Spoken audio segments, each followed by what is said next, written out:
హెచ్కేల్ గ్రంథము 37వ అధ్యాయంలో ఇక్కడ చాలా ನಿಸ್ಸಹಾಯ ಪರಿಸ್ಥಿತಿಯನ್ನು ನಾವು చూస్తుంటున్నాం. ಅಲ್ಲಿ ಬಹಳಷ್ಟು ನಿರಾಶೆಯ ಒಂದು ಸ್ಥಿತಿಯಲ್ಲಿ ನಾವು ಅದನ್ನು ಗಮನಿಸಬಹುದು. రెండవ వచనంలో ఎముకల అనేకములు ఆ లోయలో కనబడెను, అవి కేవలము ఎండిపోయినవి. ನಾನು ಆ ಎಲುಬುಗಳ ಮಧ್ಯೆ ತಗ್ಗನ್ನು ಬಳಸಿಕೊಂಡು ಬರುವಂತೆ ಮಾಡಿದನು. ಇಗೋ, ತಗ್ಗಿನ ಮೇಲೆಲ್ಲ ತೀರಾ ಒಣಗಿದ ಎಲುಬುಗಳು ಲೆಕ್ಕವಿಲ್ಲದಷ್ಟು ಬಿದ್ದಿದ್ದವು. ఆ లోయలో ఎండిపోయిన ఎముకలు ఉన్నట్టుగా మనం చూస్తున్నాం. ఆ ಒಂದು ತಗ್ಗಿನಲ್ಲಿ ಒಣಗಿದ ಎಲುಬುಗಳು ಇದ್ದ ಹಾಗೆ ನಾವು ನೋಡುತ್ತೇವೆ. ఎటువంటి నిరీక్షణ లేనటువంటి ఎండిపోయిన ఎముకలు, ಯಾವುದೇ ತರವಾದಂತ ಒಂದು ನಿರೀಕ್ಷೆ ಇಲ್ಲದಂತ ಒಂದು ಎಲುಬುಗಳು. జీవం లేదు, ಜೀವವಿಲ್ಲ, మాంసం లేదు, ಮಾಂಸವಿಲ್ಲ, పట్టించుకునేవారు లేరు, ಅವರ ಬಗ್ಗೆ ಆಲೋಚನೆ ಮಾಡುವಂತವರು ಯಾರೂ ಇಲ್ಲ. దేనికి ఉపయోగం లేనటువంటి ఎండిపోయిన ఎముకలు, ಯಾವುದಕ್ಕೂ ಉಪಯೋಗವಿಲ್ಲದಂತ ಎಲುಬುಗಳು. దేవుడు హెచ్కేల్‌ను పిలుస్తున్నాడు. ಅಲ್ಲಿ ದೇವರು ಯೆಜ್ಕೇಲನನ್ನು ಕರೆಯುತ್ತಾ ಇದ್ದಾನೆ. దేవుడు హెచ్కేల్‌ను అడుగుతున్నాడు. ದೇವರು ಯೆಜ್ಕೇಲನಿಗೆ ಕೇಳುತ್ತಾ ಇದ್ದಾನೆ. 3వ వచనం, నరపుత్రుడా, ఎండిపోయిన ఎముకలు బ్రతకగలవా? ನರಪುತ್ರನೇ, ಈ ಎಲುಬುಗಳಿಗೆ ಜೀವವು ಬರಬಹುದೋ ಎಂದು ಕೇಳುತ್ತಿದ್ದಾನೆ. ఎండిపోయినవి ಇವು ಒಣಗಿ ಹೋಗಿವೆ, ఇవి కూడా బ్రతకగలవా? ಇವು ಕೂಡ ಬದುಕಬಲ್ಲವಾ? ఆశ్చర్యకరమైనటువంటి ప్రశ్న ఇది. ಇದು ಆಶ್ಚರ್ಯಕರವಾದ. ఎండిపోయిన ఎముకలు ఎలా బ్రతకగలవు? ಒಣಗಿ ಹೋದಂತ ಎಲುಬುಗಳು ಯಾವ ರೀತಿಯಲ್ಲಿ ಅವು ఎలా ಜೀವಿಸಬಹುದು? జీవం వస్తుంది ఎముకలకు? ಆ ಎಲುಬುಗಳಿಗೆ ಯಾವ ರೀತಿಯಲ್ಲಿ ಜೀವ ಬರುತ್ತೆ? అసాధ్యం ఇది. ಇದು ಅಸಾಧ್ಯ. ఏ మానవునికి అసలు ఆలోచించడానికి కూడా చేత కాదు. ಯಾವ ಮನುಷ್ಯನಿಗೂ ಆಲೋಚನೆ ಕೂಡ ನಿಲ್ಲತಕ್ಕಂಥದ್ದು. దేవుడు మనలందరినీ అడుగుతున్నాడు. ದೇವರು ನಮ್ಮೆಲ್ಲರನ್ನು ಕೇಳುತ್ತಾ 6 సంవత్సరాల క్రితం ప్రభు ఈ మాట అడిగాడు. 6 ವರ್ಷಗಳ ಕೆಳಗೆ ದೇವರು ಈ ಮಾತನ್ನು ಕೇಳಿದ್ದಾರೆ. నువ్వు తలించిన సంఘము బ్రతకగలదా? ನೀನು ಆಲೋಚಿಸಿದಂತ ಈ ಸಭೆ ಜೀವವುಳ್ಳದಾಗಿ ಬದುಕಬಲ್ಲದಾ? ఏమైనా నిరీక్షణ ఉందా నీకు? ಯಾವುದಾದರೂ ನಿರೀಕ್ಷೆ ಇದೆಯಾ ನಿಮಗೆ? మీరు కొంతమంది ఉన్నారు, ನೀವು ಕೆಲವು ಜನ ಮಾತ್ರ ಇದ್ದೀರಿ. మీకు విద్య లేదు, ನಿಮಗೆ ವಿದ್ಯೆ ಇಲ್ಲ, మీ యొక్క డబ్బు లేదు, ನಿಮ್ಮ ಹತ್ರ ಹಣ ಇಲ್ಲ, మనుషులు లేరు, ಜನರಿಲ್ಲ, స్థలం లేదు, ಸ್ಥಳ ಇಲ್ಲ, ఏం లేదు మీ దగ్గర. ನಿಮ್ಮ ಬಳಿಯಲ್ಲಿ ಏನೂ ಇಲ್ಲ. బ్రతకగలవా? ನೀವು ಬದುಕಬಲ್ಲದಾ? పెద్ద ప్రశ్న.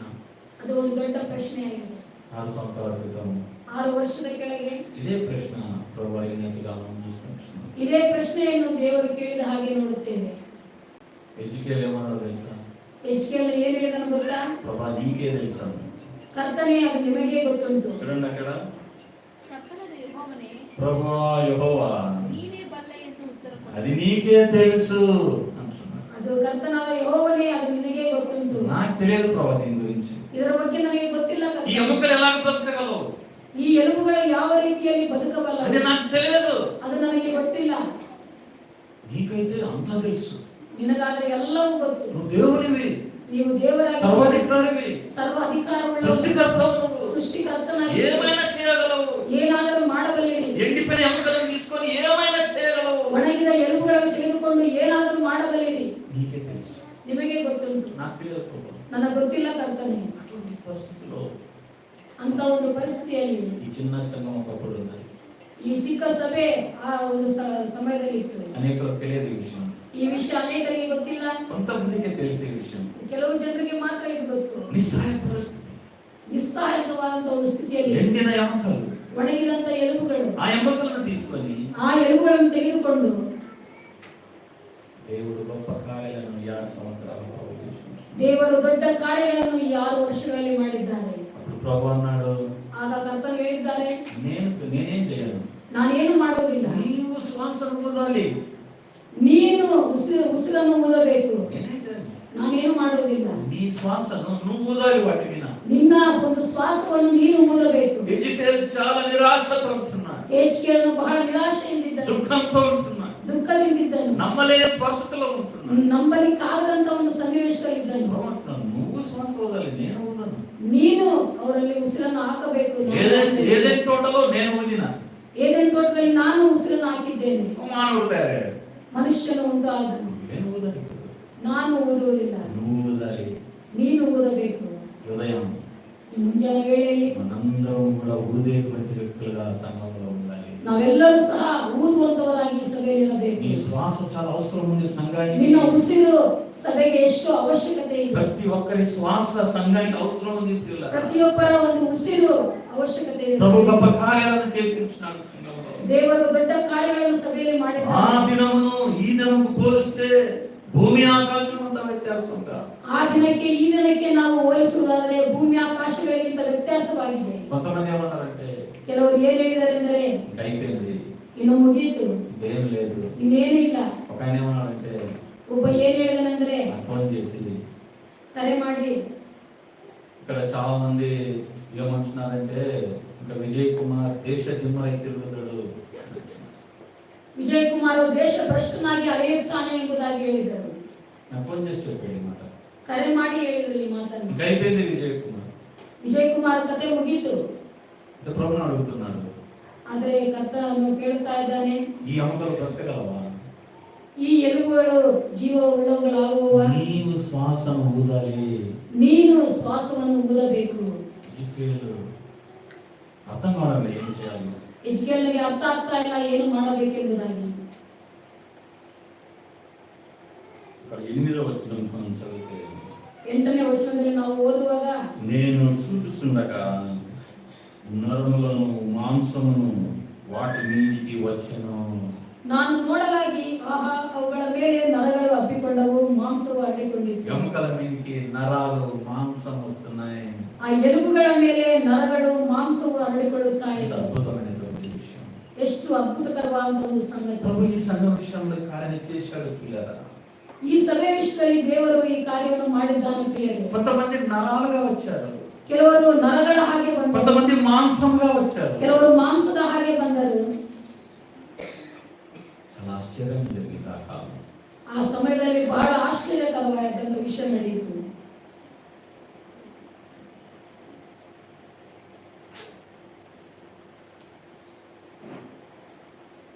అయితే జీవాత్మ లేదు అక్కడ. ಆದ್ರೆ ಜೀವ ಇಲ್ಲ ಅಲ್ಲಿ. అక్కడ అంటున్నాడు చూడండి, వాటి మీదకి అయితే వాటిలో జీవాత్మ ఎంత మాత్రము లేకపోయిను. ಶ್ವಾಸ ಮಾತ್ರ ಇರಲಿಲ್ಲ. ఇప్పుడు ఏమేమి ఉన్నాయి? ఎముకలు ఉన్నాయి, ಈಗ నరాలు ఉన్నాయి, మాంసం ఉంది. ಎಲುಬಿದಾವೆ, ನರಗಳಿದಾವೆ, ಮಾಂಸ ಇದೆ, జీవాత్మ లేదు. ಶ್ವಾಸವಿಲ್ಲ. అప్పుడు ప్రభు అంటున్నాడు ఎజికేలుతో, ಆಗ ಕರ್ತನು ಹೇಳ್ತಾ ಇದ್ದಾನೆ, ఇప్పుడు నువ్వు ప్రవచించాలి. ಈಗ ನೀನು ಪ್ರವಾದಿಸಬೇಕು. అన్ని ఎజికేలునే చేయమంటున్నాడు. ಎಲ್ಲ ಎಜ್ಕೇಲನ್ನೇ ಮಾಡು ಎಂಬುದಾಗಿ. ఈ కార్యము నీ వలన కలగాలి. ಈ ಕೆಲಸ ನಿನ್ನಿಂದ ಆಗಬೇಕು, నీ విశ్వాసంతో జరగాలి. ನಿನ್ನ ನಂಬಿಕೆಯಿಂದ ಜರುಗಬೇಕು. కొంతమంది సహోదరులు విశ్వాసంతో నిలబడుకున్నట్టుగా మనం చూస్తుంటాం. ಕೆಲವು ಸಹೋದರರು ನಂಬಿಕೆಯಿಂದ ನಿಂತ ಹಾಗೆ ನೋಡುತ್ತೇವೆ. అన్నా భయపడొద్దన్నా, ప్రభు మనకు సాయం చేస్తాడు. ಸಹೋದರನೇ ಹೆದರಬೇಡ, ಕರ್ತನು ನಮಗೆ ಸಹಾಯ ಮಾಡುತ್ತಾನೆ. ప్రభు మన సంఘాన్ని కడతాడు. ಕರ್ತನು ನಮ್ಮ ಸಭೆಯನ್ನು ప్రభు మన ಕಟ್ಟುತ್ತಾನೆ. సంఘాన్ని నడిపిస్తాడు. ಕರ್ತನು ನಮ್ಮ ಸಭೆಯನ್ನು ನಡೆಸುತ್ತಾರೆ. ప్రభు అంటున్నాడు, నువ్వు ప్రవచించాలి. ನೀನು ಪ್ರವಾದಿಸು ಎಂಬುದಾಗಿ ದೇವರು ಹೇಳುತ್ತಾ ಇದ್ದಾರೆ. అప్పుడు ఏం జరిగింది? ಆಗ ಏನು ನಡೆಯಿತು? అప్పుడు 9వ వచనం, అప్పుడు ఆయన నరపుత్రుడా జీవాత్మ వచ్చినట్లు ప్రవచించి ఇట్లను ప్రభువు యెహోవా సెలవిచ్చినదేమనగా, జీవాత్మ నలుదిక్కుల నుండి వచ్చి హతులైన మీరు బ్రతుకున్నట్లు వారి మీద ఊపిరి విడుము. ಆಗ ಆತನು ನನಗೆ, ನರಪುತ್ರನೇ, ನೀನು ಶ್ವಾಸಕ್ಕೆ ನುಡಿ ಶ್ವಾಸವೇ ಕರ್ತನಾದ ಯೆಹೋವನು ಇಂತೆನ್ನುತ್ತಾನೆ, ನೀನು ಚತುರ್ದಿಕ್ಕುಗಳಿಂದ ಬೀಸಿ ಅತ ಶರೀರಗಳು ಬದುಕುವಂತೆ ಅವುಗಳ ಮೇಲೆ ಸುಳಿ ಎಂಬುದಾಗಿ ಶ್ವಾಸಕ್ಕೆ ನುಡಿ ಎಂದು ಹೇಳಿದನು. 10వ వచనంలో, ఆయన నాకు ఆజ్ఞాపించినట్లు నేను ప్రవచింపగా జీవాత్మ వారిలోనికి వచ్చెను, వారు సజీవులై లేచి లెక్కింప శక్యము గాని మహా సైన్యమై నిలిచిరి. ಅಪ್ಪಣೆ ಕೊಡಲು ನಾನು ಅಪ್ಪಣೆಯಂತೆ ನುಡಿದೆನು, ಇಗೋ ಶ್ವಾಸವು ಅವುಗಳಲ್ಲಿ ಒಕ್ಕಿತು, ಬದುಕಿದವು, ಕಾಲೂರಿ ನಿಂತವು, ಅತ್ಯಂತ ದೊಡ್ಡ ಸೈನ್ಯವಾದವು. 3 కార్యాలు జరుగుతున్నాయి. ಇಲ್ಲಿ 3 ಕಾರ್ಯಗಳನ್ನು ನಾವು ಗಮನಿಸಬಹುದು. మొదటి కార్యం ఏంటిది? ಮೊದಲನೇ ಕೆಲಸ ಏನು? వారికి జీవాత్మ వాళ్ళలోనికి వచ్చింది. ಅವರಲ್ಲಿ ಶ್ವಾಸ ಬಂತು. రెండోది వారు లేచిరి అని మనం చూస్తున్నాం. ಎರಡನೆಯದಾಗಿ ಅವರು ಎದ್ದರು ಎಂಬುದಾಗಿ ನಾವು ನೋಡುತ್ತೇವೆ. వారు సజీవులై లేచిరి అని మనం చూస్తున్నాం. ಅವರು ಜೀವದಿಂದ ಎದ್ದರು ಎಂಬುದಾಗಿ ನೋಡುತ್ತೇವೆ. తర్వాత అది మహా సైన్యముగా వర్ధిల్లినట్టుగా మనం చూస్తున్నాం. ಅದು ದೊಡ್ಡ ಸೈನ್ಯವಾಗಿ ಅಭಿವೃದ್ಧಿ ಹೊಂದಿದ ಹಾಗೆ ನಾವು ప్రభు ఈ ನೋಡುತ್ತೇವೆ. కార్యాన్ని మన సంఘము పట్ల చేసించాడు. ಕರ್ತನು ನಮ್ಮ ಸಭೆ ವಿಷಯದಲ್ಲಿ ಈ ಒಂದು ದೊಡ್ಡ ಕಾರ್ಯವನ್ನು ಮಾಡಿದ್ದಾನೆ. అనేక సైనికులను ప్రభు పంపినట్టుగా మనం చూస్తున్నాం. ಅನೇಕ ಸೈನಿಕರನ್ನು ದೇವರು ಕರೆತಂದ ಹಾಗೆ ನಾವು ನೋಡುತ್ತೇವೆ. సైన్యం ఎందుకు ఉంటుంది? ಸೈನ್ಯ ಯಾಕಿರುತ್ತದೆ? దేశాన్ని కాపాడడానికి, ದೇಶವನ್ನು ಕಾಪಾಡಲಿಕ್ಕಾಗಿ, శత్రు నుంచి కాపాడడానికి సైన్యం. ಶತ್ರು ಕೈಯಿಂದ ನಮ್ಮನ್ನು ಕಾಪಾಡಲಿಕ್ಕಾಗಿ ಸೈನ್ಯವಿರುತ್ತದೆ. యుద్ధములో జయము పొందడానికి సైన్యం ఉంటుంది. ಯುದ್ಧದಲ್ಲಿ ನಾವು ಜಯ ಹೊಂದಲಿಕ್ಕಾಗಿ ಸೈನ್ಯ. ఈ సంఘం ఒక సైన్యముగా కావాలని ప్రభు ఆశిస్తున్నాడు. ಈ ಒಂದು ಸಭೆ ಸೈನ್ಯವಾಗಿ ಆಗಬೇಕೆಂಬುದಾಗಿ ದೇವರು ಬಯಸುವಂತವನಾಗಿದ್ದಾನೆ. పౌలు రాస్తున్నాడు తిమోతికి, ಪೌಲನು ತಿಮೋತಿಗೆ ಬರೆಯುತ್ತಾ నువ్వు ಇದ್ದಾನೆ, ఒక సైనికుల వలె ఉండాలి తిమోతి. ನೀನು ಸೈನಿಕನಂತೆ ಇರಬೇಕು, నువ్వు సంఘాన్ని కాపాడాలి, ನೀನು ಸಭೆಯನ್ನು ಕಾಪಾಡಬೇಕು, దైవ యుద్ధమును నడిపించాలి. ದೈವಿಕವಾದಂತಹ ಯುದ್ಧವನ್ನು ನೀನು ನಡೆಸಬೇಕು. 7వ సంవత్సరంలో మన పిలుపు ఏంటిది? 7ನೇ ವರ್ಷದಲ್ಲಿ ನಮ್ಮ ಒಂದು ಕರೆ ಏನಾಗಿದೆ? ఇప్పుడు జీవం వచ్చింది మన దగ్గరికి. ಈಗ ನಮ್ಮಲ್ಲಿ ಜೀವ ಬಂತು, ఇప్పుడు సజీవులమైన నిలిచాం మనం. ನಾವು ಜೀವಂತವಾಗಿ ನಿಂತಿದ್ದೇವೆ. 3వ సంవత్సరంలో 7ನೇ ವರ್ಷದಲ್ಲಿ సైన్యముగా పోతుంది ఈ సంఘము. ಈ ಸಭೆ ಸೈನ್ಯವಾಗಲಿಕ್ಕಿದೆ. కొంతమంది సైనికులు ఉన్నారు మన సంఘంలో. ನಮ್ಮ సభೆಯಲ್ಲಿ ಕೆಲವು ಮಂದಿ ಸೈನಿಕರಿದ್ದಾರೆ. సంఘం కొరకు పాటుపడుతున్నారు, ಸಭೆಗಾಗಿ ಹೋರಾಟ ಮಾಡುತ್ತಾ ಇದ್ದಾರೆ, ప్రార్థిస్తున్నారు, ಪ್ರಾರ್ಥನೆ ಮಾಡುತ್ತಾ త్యాగం ಇದ್ದಾರೆ, చేస్తున్నారు. ತ್ಯಾಗ ಮಾಡುತ್ತಾ ಇದ್ದಾರೆ. రాత్రి ప్రభువు ప్రయాణాలు చేసి ఎంతో కష్టపడుతున్నారు. ಹಗಲು ರಾತ್ರಿ ಪ್ರಯಾಣ ಮಾಡಿ ಸಭೆಗಾಗಿ ಎಷ್ಟೋ ಪ್ರಯಾಸ ಪಡುತ್ತಾ ಇದ್ದಾರೆ. ఈ 7వ సంవత్సరంలో నీకున్నటువంటి పిలుపు ఏంటిదో తెలుసా? ಈ 7ನೇ ವರ್ಷದಲ್ಲಿ ನಿನಗಿರುವಂತ ಕರೆ ಏನು ಗೊತ್ತಾ? నువ్వు పురుషునివో, నువ్వు స్త్రీవో, ನೀನು ಪುರುಷನೋ, ನೀನು ಸ್ತ್ರೀಯೋ, నువ్వు ఒక సండే స్కూల్ స్టూడెంట్, ನೀನು ಸಂಡೇ ಸ್ಕೂಲ್ ಮಗುವೋ, నువ్వు ఒక సైనికుని వలె సంఘం కోసం వాడని ప్రభు కోరుకుంటున్నాను. ನೀನು ಒಬ್ಬ ಸೈನಿಕನಂತೆ ಸಭೆಯಲ್ಲಿ ನಿಲ್ಲಬೇಕೆಂಬುದಾಗಿ ದೇವರು ಬಯಸುವಂತವನಾಗಿದ್ದಾನೆ. అనేక యుద్ధాలు సంఘం కోసం చేయాలని ప్రభు నేను కోరుకుంటున్నాను. ಅನೇಕ ಯುದ್ಧಗಳು ನೀನು ಸಭೆಗಾಗಿ ಮಾಡಬೇಕೆಂಬುದಾಗಿ ದೇವರು ಬಯಸುವಂತವನಾಗಿದ್ದಾನೆ. ఉదయం చెప్తావా ప్రభుకు, ప్రభా నేను సైనికుని అవుతాను. ಈ ಮುಂಜಾನೆ ವೇಳೆಯಲ್ಲಿ ನೀನು ಹೇಳುತ್ತೀಯಾ, ನಾನು ಸೈನಿಕನಾಗುತ್ತೇನೆ ಎಂಬುದಾಗಿ. సంఘం కొరకు నేను ప్రయాసపడతాను ప్రభు. ಸಭೆಗಾಗಿ ನಾನು ಪ್ರಯಾಸ ಪಡುತ್ತೇನೆ.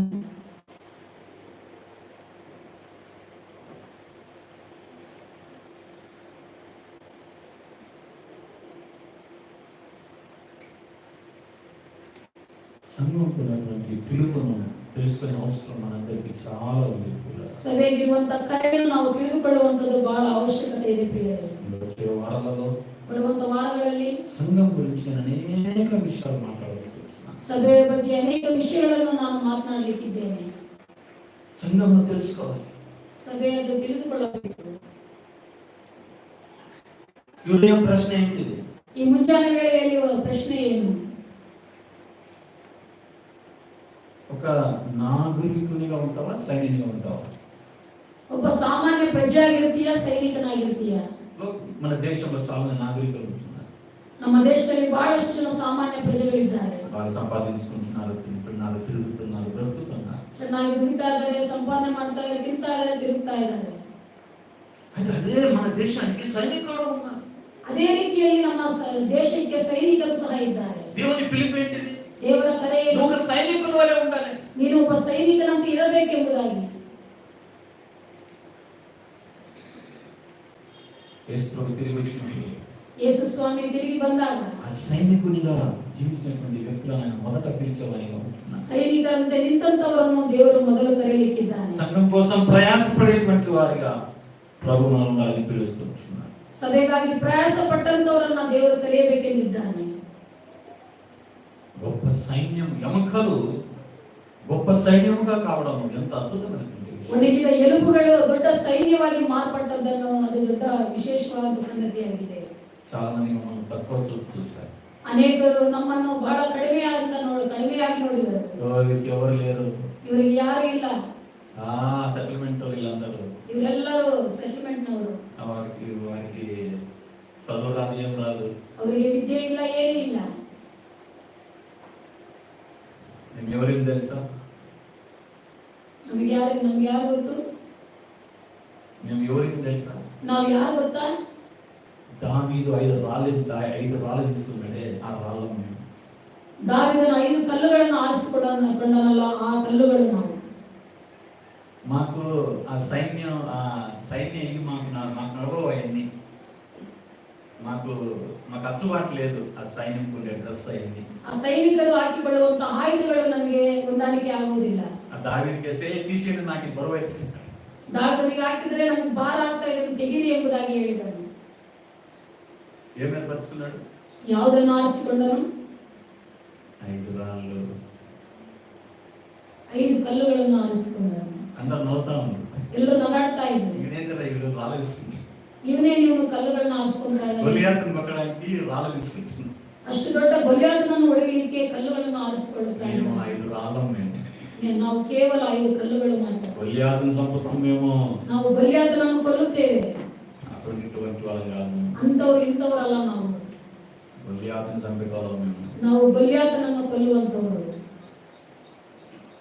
సైనికుల వలె దావీదునట్టుగా మనం చూస్తున్నాం. ಸೈನಿಕನಂತೆ ದಾವೀದನು ಇದ್ದ ಹಾಗೆ ನೋಡುತ್ತೇವೆ. ప్రియ సోదరుడా, ప్రియ సహోదరి, ಪ್ರೀತಿಯ ಸಹೋದರ ಸಹೋದರಿಯರೇ, మనకుండేది ఒకే ఒక జీవితం. ನಮಗಿರುವಂತದ್ದು ಒಂದೇ ಒಂದು ಜೀವಿತ. కొన్ని సంవత్సరాలు, 10 రోజులు ఉండబోతున్నాం ఈ లోకంలో. ಕೆಲವು ವರ್ಷಗಳು, ಕೆಲವು ದಿನಗಳು ಮಾತ್ರ ನಾವು ಇರಲಿಕ್ಕಿದ್ದೇವೆ ಈ ಲೋಕದಲ್ಲಿ. ఎవరి వలె జీవించాలని ఇష్టపడుతున్నాం? ಯಾರ ಹಾಗೆ ಜೀವನ ಮಾಡಬೇಕೆಂಬುದಾಗಿ ಬಯಸುತ್ತಾ ಇದ್ದೀವಿ. నాగరికుల వలె జీవించాలనుకుంటున్నావా? సైనికుల వలె జీవించాలనుకుంటున్నావా? ಸಾಮಾನ್ಯ ಪ್ರಜೆಯಾಗಿ ಜೀವಿಸಬೇಕೆಂಬುದಾಗಿ ಬಯಸುತ್ತಿದ್ದೀಯೋ ಅಥವಾ ಸೈನಿಕನಂತೆ ಜೀವಿಸಬೇಕೆಂಬುದಾಗಿ? 7వ సంవత్సరం ఈ సంఘము జీవంతో కూడినది. ఇది మహా సైన్యముగా సిద్ధపరచబోతాం. ಈ 7ನೇ ವರ್ಷದಲ್ಲಿ ಈ ಸಭೆ ಜೀವಂತವಾಗಿ ನಿಲ್ಲುವಂತದ್ದಾಗಿದೆ. అందరం కొద్దిగా శ్వాసను ఇస్తే, ಎಲ್ಲರೂ ಸ್ವಲ್ಪ ಶ್ವಾಸವನ್ನು ಕೊಡುವುದಾದರೆ, అందరూ కొద్దిగా ప్రవచించే వారమైతే, ಎಲ್ಲರೂ ಸ್ವಲ್ಪ ಪ್ರವಾದಿಸುವಂತವರಾದರೆ, అందరం కొద్దిగా నమ్మేవారమైతే, ಎಲ್ಲರೂ ಸ್ವಲ್ಪ ನಂಬುವಂತವರಾದರೆ, అందరం కొద్దిగా త్యాగం చేసిన వారమైతే, ಎಲ್ಲರೂ ಸ್ವಲ್ಪ ತ್ಯಾಗ ಮಾಡುವಂತವರಾದರೆ, ఇది మహా సైన్యం కాబోతుంది. ಇದು ದೊಡ್ಡ ಸೈನ್ಯ ಆಗಲಿಕ್ಕಿದೆ ಪ್ರಿಯರೇ. నా వ్యక్తిగత సాక్ష్యం, ನನ್ನ ವೈಯಕ್ತಿಕ ಸಾಕ್ಷಿಯಲ್ಲಿ నేను 3 విషయాలు అనుభవించాను ఈ సమయంలో. ಈ ಸಭೆಯಲ್ಲಿ ನಾನು 3 ವಿಷಯಗಳನ್ನು ನಾನು ಅನುಭವಿಸಿದ್ದೇನೆ. ಮೊದಲನೇದಾಗಿ సంతోషాన్ని నేను అనుభవించుకున్నాను. ಸಂತೋಷವನ್ನು ನಾನು ಅನುಭವಿಸಿದ್ದೇನೆ. యేసు ప్రభు ఆయన ಬೇತನಿ ಗ್ರಾಮಕ್ಕೆ వెళ్ళినట్టుగా మనం చూస్తున్నాం. ಯೇಸು ಸ್ವಾಮಿ ಬೆಥೇನಿಯ ಎಂಬ ಸ್ಥಳಕ್ಕೆ ಹೋದ ಹಾಗೆ ನೋಡುತ್ತೇವೆ. ಬೇತನಿ ఒక చిన్న గ్రామం. ಆ ಬೆಥೇನಿಯ ಎಂಬ ಸ್ಥಳ ಬಹಳ ಚಿಕ್ಕ ಸ್ಥಳವಾಗಿದೆ. ಅದು ದೇನಿಗೆ ಪ್ರಸಿದ್ಧಿ ಕಾದು, ಅದು ಯಾವುದಕ್ಕೂ ಹೆಸರುವಾಸಿಯಾದಂತದ್ದಲ್ಲ. చిన్న ఇల్లు అక్కడ, ಚಿಕ್ಕ ಮನೆಗಳು ಆ ಊರಲ್ಲಿದ್ದವು. యేసు ప్రభు ఆ బెతనియాకి వెళ్ళినట్టుగా మనం చూస్తున్నాం. ಯೇಸು ಸ್ವಾಮಿ ಆ ಬೆಥಾನ್ಯಕ್ಕೆ ಹೋದ ಹಾಗೆ ನೋಡುತ್ತೇವೆ. యెరూషలేములో 6 దినాలు ఉంది. యెరూషలేములో పస్కా పండుగ. ಆ ದಿನಗಳಲ್ಲಿ ಯೆರೂಷಲೇಮಿನಲ್ಲಿ ಪಸ್ಕ ಹಬ್ಬ ನಡೆಯುತ್ತಾ ಇತ್ತು. 6 దినాలకు ముందే ఆయన బెతనియాకి వెళ్ళినట్టుగా మనం చూస్తున్నాం. 6 ದಿನಗಳಿಗಿಂತ ಮುಂಚೆ ಆತನು ಬೆಥಾನ್ಯಕ್ಕೆ ಬಂದ ಹಾಗೆ ನೋಡುತ್ತೇವೆ. అప్పుడు అందరూ విందు చేసుకున్నారంట. ಅವರೆಲ್ಲರೂ ದೊಡ್ಡ ಔತಣ ಮಾಡಿಕೊಂಡರು. చూడండి, యోహాను రాసినటువంటి సువార్త 12వ అధ్యాయము. యోహాను రాసిన సువార్త 12వ అధ్యాయము. యోహాను బరెన సువార్త 12వ అధ్యాయం. కాబట్టి యేసు తాను మృతుల నుండి లేపిన లాజరు ఉన్న బెతనియాకు పస్కా పండుగకు 6 దినముల ముందుగా వచ్చెను. అక్కడ వారు ఆయనకు విందు చేసిరి. ಬೆಥಾನ್ಯಕ್ಕೆ ಸ್ವಾಮಿ 6 ದಿನಕ್ಕಿಂತ ಮುಂಚೆ ಅಲ್ಲಿ ಬಂದ ಹಾಗೆ ನಾವು ನೋಡುತ್ತೇವೆ. ಅಲ್ಲಿ ದೊಡ್ಡ ಔತಣವನ್ನು ಮಾಡಿಕೊಂಡ ಹಾಗೆ ನೋಡುತ್ತೇವೆ. అక్కడ విందు చేశారంట. ప్రభు వచ్చాడు. ಅಲ್ಲಿ ಕರ್ತನು ಬಂದಿದ್ದಾನೆ ಎಂಬುದಾಗಿ ಅಲ್ಲಿ ಔತಣ ಮಾಡಿಕೊಂಡರಂತೆ. తర్వాత అక్కడ మార్త ఉపచారం చేసెను. లాజరు ఆయనతో కూడా భోజనమునకు కూర్చున్న వారిలో ఒకడు. అప్పుడు మరియా మిక్కిలి విలువ గల అత్తరు ఒక నేరున్నర ఎత్తు తీసుకొని యేసు పాదములకు పూసి తన తల వెంట్రుకలతో ఆయన పాదములు తుడిచెను. ಪಸ್ಕ ಹಬ್ಬವು ಇನ್ನು 6 ದಿವಸ ಮುಂದೆ ಇರಲಾಗಿ ಯೇಸು ಬೆಥಾನ್ಯಕ್ಕೆ ಬಂದನು. ಯೇಸು ಸತ್ತವರೊಳಗಿಂದ ಎಬ್ಬಿಸಿದ ಲಾಜರನು ಅಲ್ಲಿದ್ದನು. ಯೇಸುವಿಗೆ ಅಲ್ಲಿ ಔತಣ ಮಾಡಿಸಲು ಮಾರ್ಕಳು ನೆರವಾಗಿದ್ದಳು. ಲಾಜರನು ಆತನ ಸಂಗಡ ಊಟಕ್ಕೆ ಕೂತವರಲ್ಲಿ ಒಬ್ಬನು. ಆಗ ಮರಿಯಳು ಬಹು ಬೆಲೆಯುಳ್ಳ ಅಚ್ಚ ಜಟಮಾಂಸ ತೈಲವನ್ನು ಒಂದು ಸೇರಷ್ಟು ತಂದು ಯೇಸುವಿನ ಪಾದಕ್ಕೆ ಹಚ್ಚಿ ತನ್ನ ತಲೆ ಕೂದಲಿನಿಂದ ಆತನ ಪಾದಗಳನ್ನು ಒರೆಸಿದಳು. అక్కడ సంతోషాన్ని సృష్టించినాం పిల్లలు. ಅಲ್ಲಿ ನಾವು ದೊಡ್ಡ ಸಂತೋಷವನ್ನು ನಾವು ನೋಡುತ್ತಾ ಇದ್ದೇವೆ. యెరూషలేము చూసి ఏడుస్తున్నాడు యేసు ఒక దినం. ಒಂದಾನೊಂದು ಸಮಯದಲ್ಲಿ ಯೆರೂಷಲೇಮನ್ನು ನೋಡಿ ಯೇಸು ಸ್ವಾಮಿ ಕಣ್ಣೀರು దేవాలయమును చూసి ఏడ్చాడు యేసు ప్రభు. ದೇವಾಲಯವನ್ನು ನೋಡಿ ಯೇಸು ಸ್ವಾಮಿ ಕಣ್ಣೀರು ಬಿಟ್ಟನು. అక్కడంతా రాజకీయం జరుగుతా ఉంది. ಅಲ್ಲೆಲ್ಲ ಬಹಳಷ್ಟು ರಾಜಕೀಯ ನಡೀತಾ అంతా ಇದೆ. నటన జరుగుతా ఉంది. ಅಲ್ಲೆಲ್ಲ ನಟನೆ ನಡೀತಾ అంతా ಇದೆ. మోసం జరుగుతా ఉంది. ಅಲ್ಲೆಲ್ಲ ವಂಚನೆ ನಡೆಯುತ್ತಾ ಇತ್ತು. దాన్ని చూసి ఏడ్చాడు.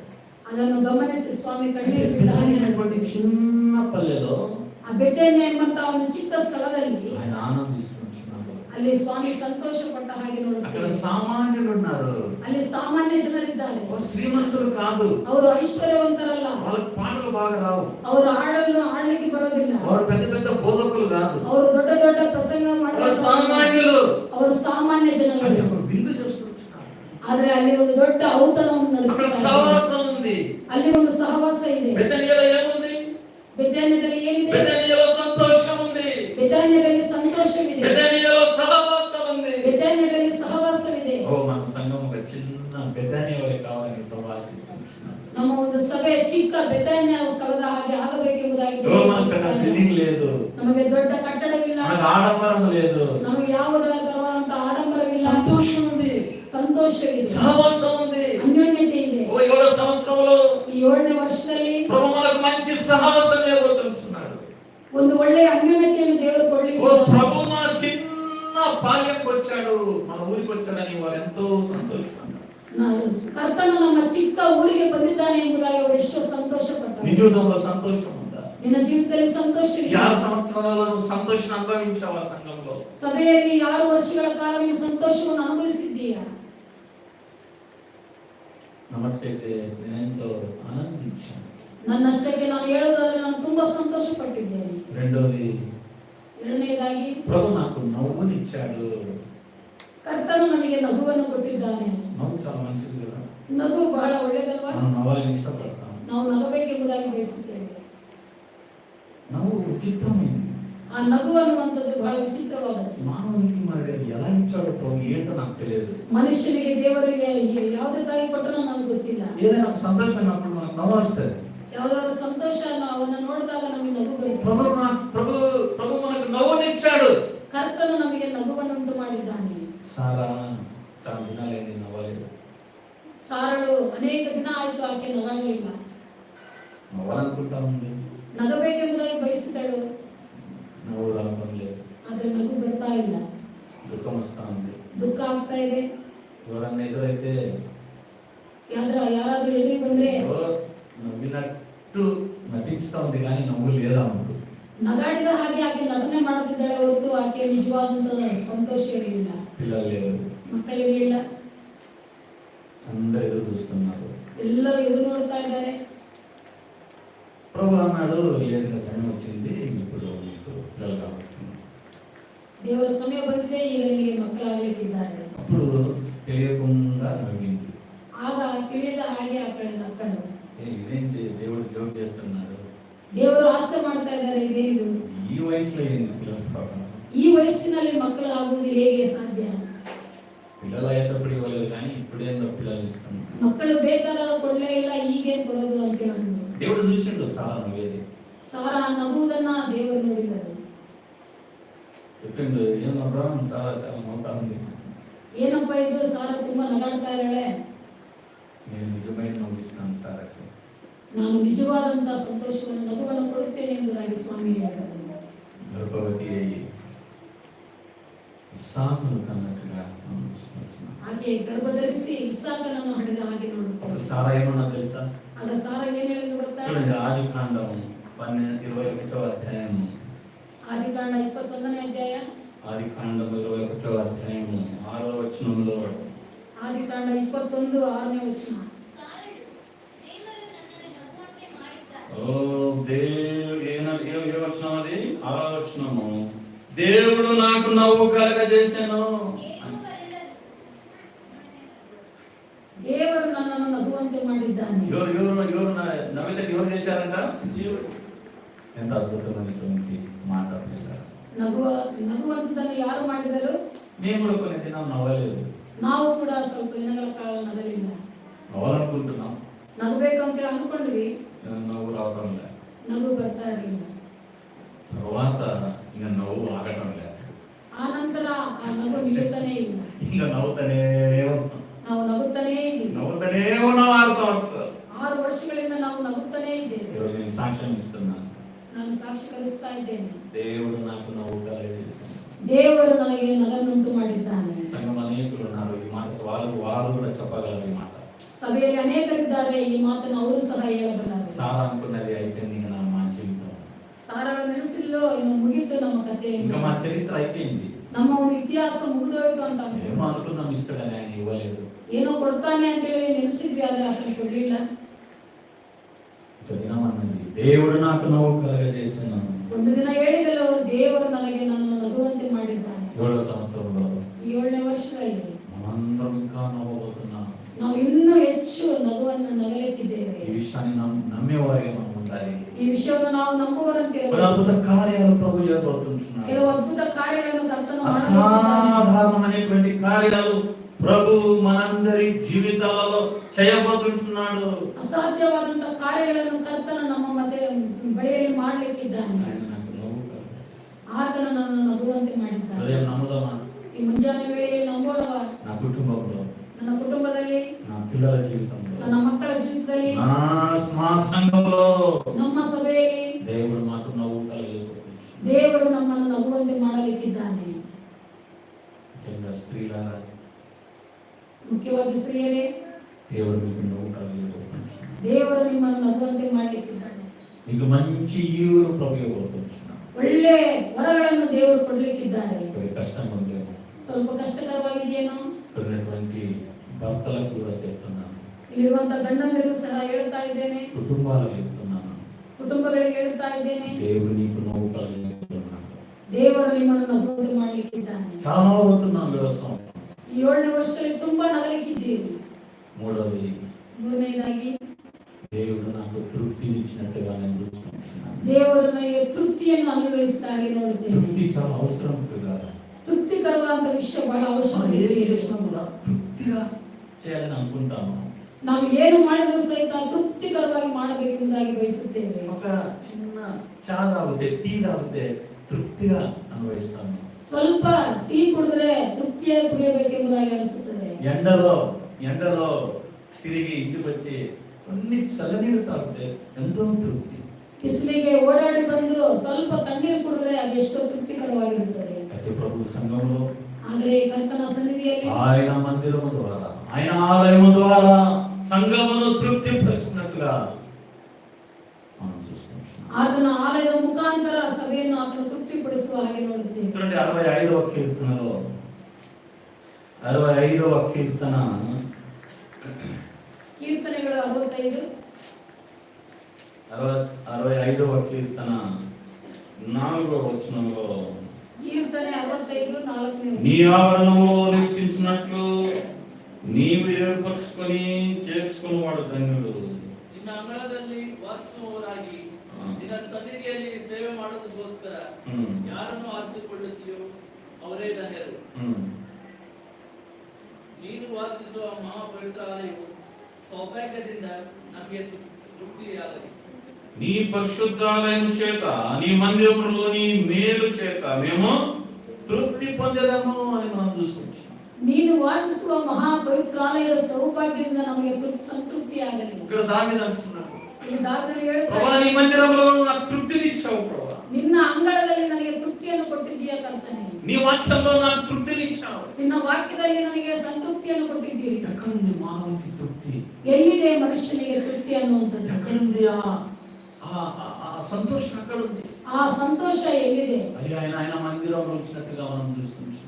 ಆತನ ಮಂದಿರದಲ್ಲಿ ನಮಗೆ ಕೊಟ್ಟ నీ మందిరం ద్వారా నన్ను తృప్తిపరిచావు ప్రభువా అని దావీదు సాక్ష్యం ఇస్తున్నాడు. ನಿನ್ನ ಮಂದಿರ ಆವರಣದಲ್ಲಿ ನನಗೆ ಸಂತೃಪ್ತಿಯನ್ನು ಉಂಟು ಮಾಡಿದ್ದಿ ಎಂಬುದಾಗಿ ದಾವೀದನು ಸಾಕ್ಷೀಕರಿಸಿದ್ದಾನೆ. 36వ కీర్తన చూద్దాం. 36ನೇ ಕೀರ್ತನೆ 8వ వచనాన్ని మనం చూద్దాం. 8వ వచనం. నీ మందిరం యొక్క సమృద్ధి వలన వారు తృప్తి నొందుచున్నారు, నీ ఆనంద ప్రవాహంలోనిది నీవు వారికి ప్రారంభిస్తున్నావు. ನಿನ್ನ ಮಂದಿರದ ಸಮೃದ್ಧಿಯಿಂದ ಅವರನ್ನು ಸಂತೃಪ್ತಿಪಡಿಸುತ್ತಿ, ನಿನ್ನ ಸಂಭ್ರಮ ಪ್ರವಾಹದಲ್ಲಿ ಅವರಿಗೆ ಪಾನ ಮಾಡಿಸುತ್ತಿ. ఇక్కడ తృప్తిని పొందుతున్నారు భక్తులు. ಭಕ್ತರು ಇಲ್ಲಿ ಸಂತೃಪ್ತಿಯನ್ನು ಹೊಂದಿದ ಹಾಗೆ ನೋಡುತ್ತೇವೆ. 6 సంవత్సరాలు ప్రతి కూటములో ప్రభు మనల్ని తృప్తిపరిచాడు ఆయన వాక్యంతో.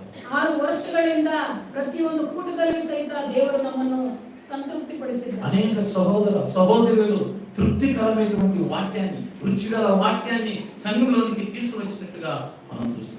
ಅನೇಕ ಸಹೋದರ ಸಹೋದರಿಯರು ತೃಪ್ತಿಕರವಾದಂತ ರುಚಿಕರವಾದಂತ ವಾಕ್ಯವನ್ನು ಸಭೆಗೆ ತಂದುಕೊಟ್ಟ ಹಾಗೆ ನೋಡುತ್ತೇವೆ.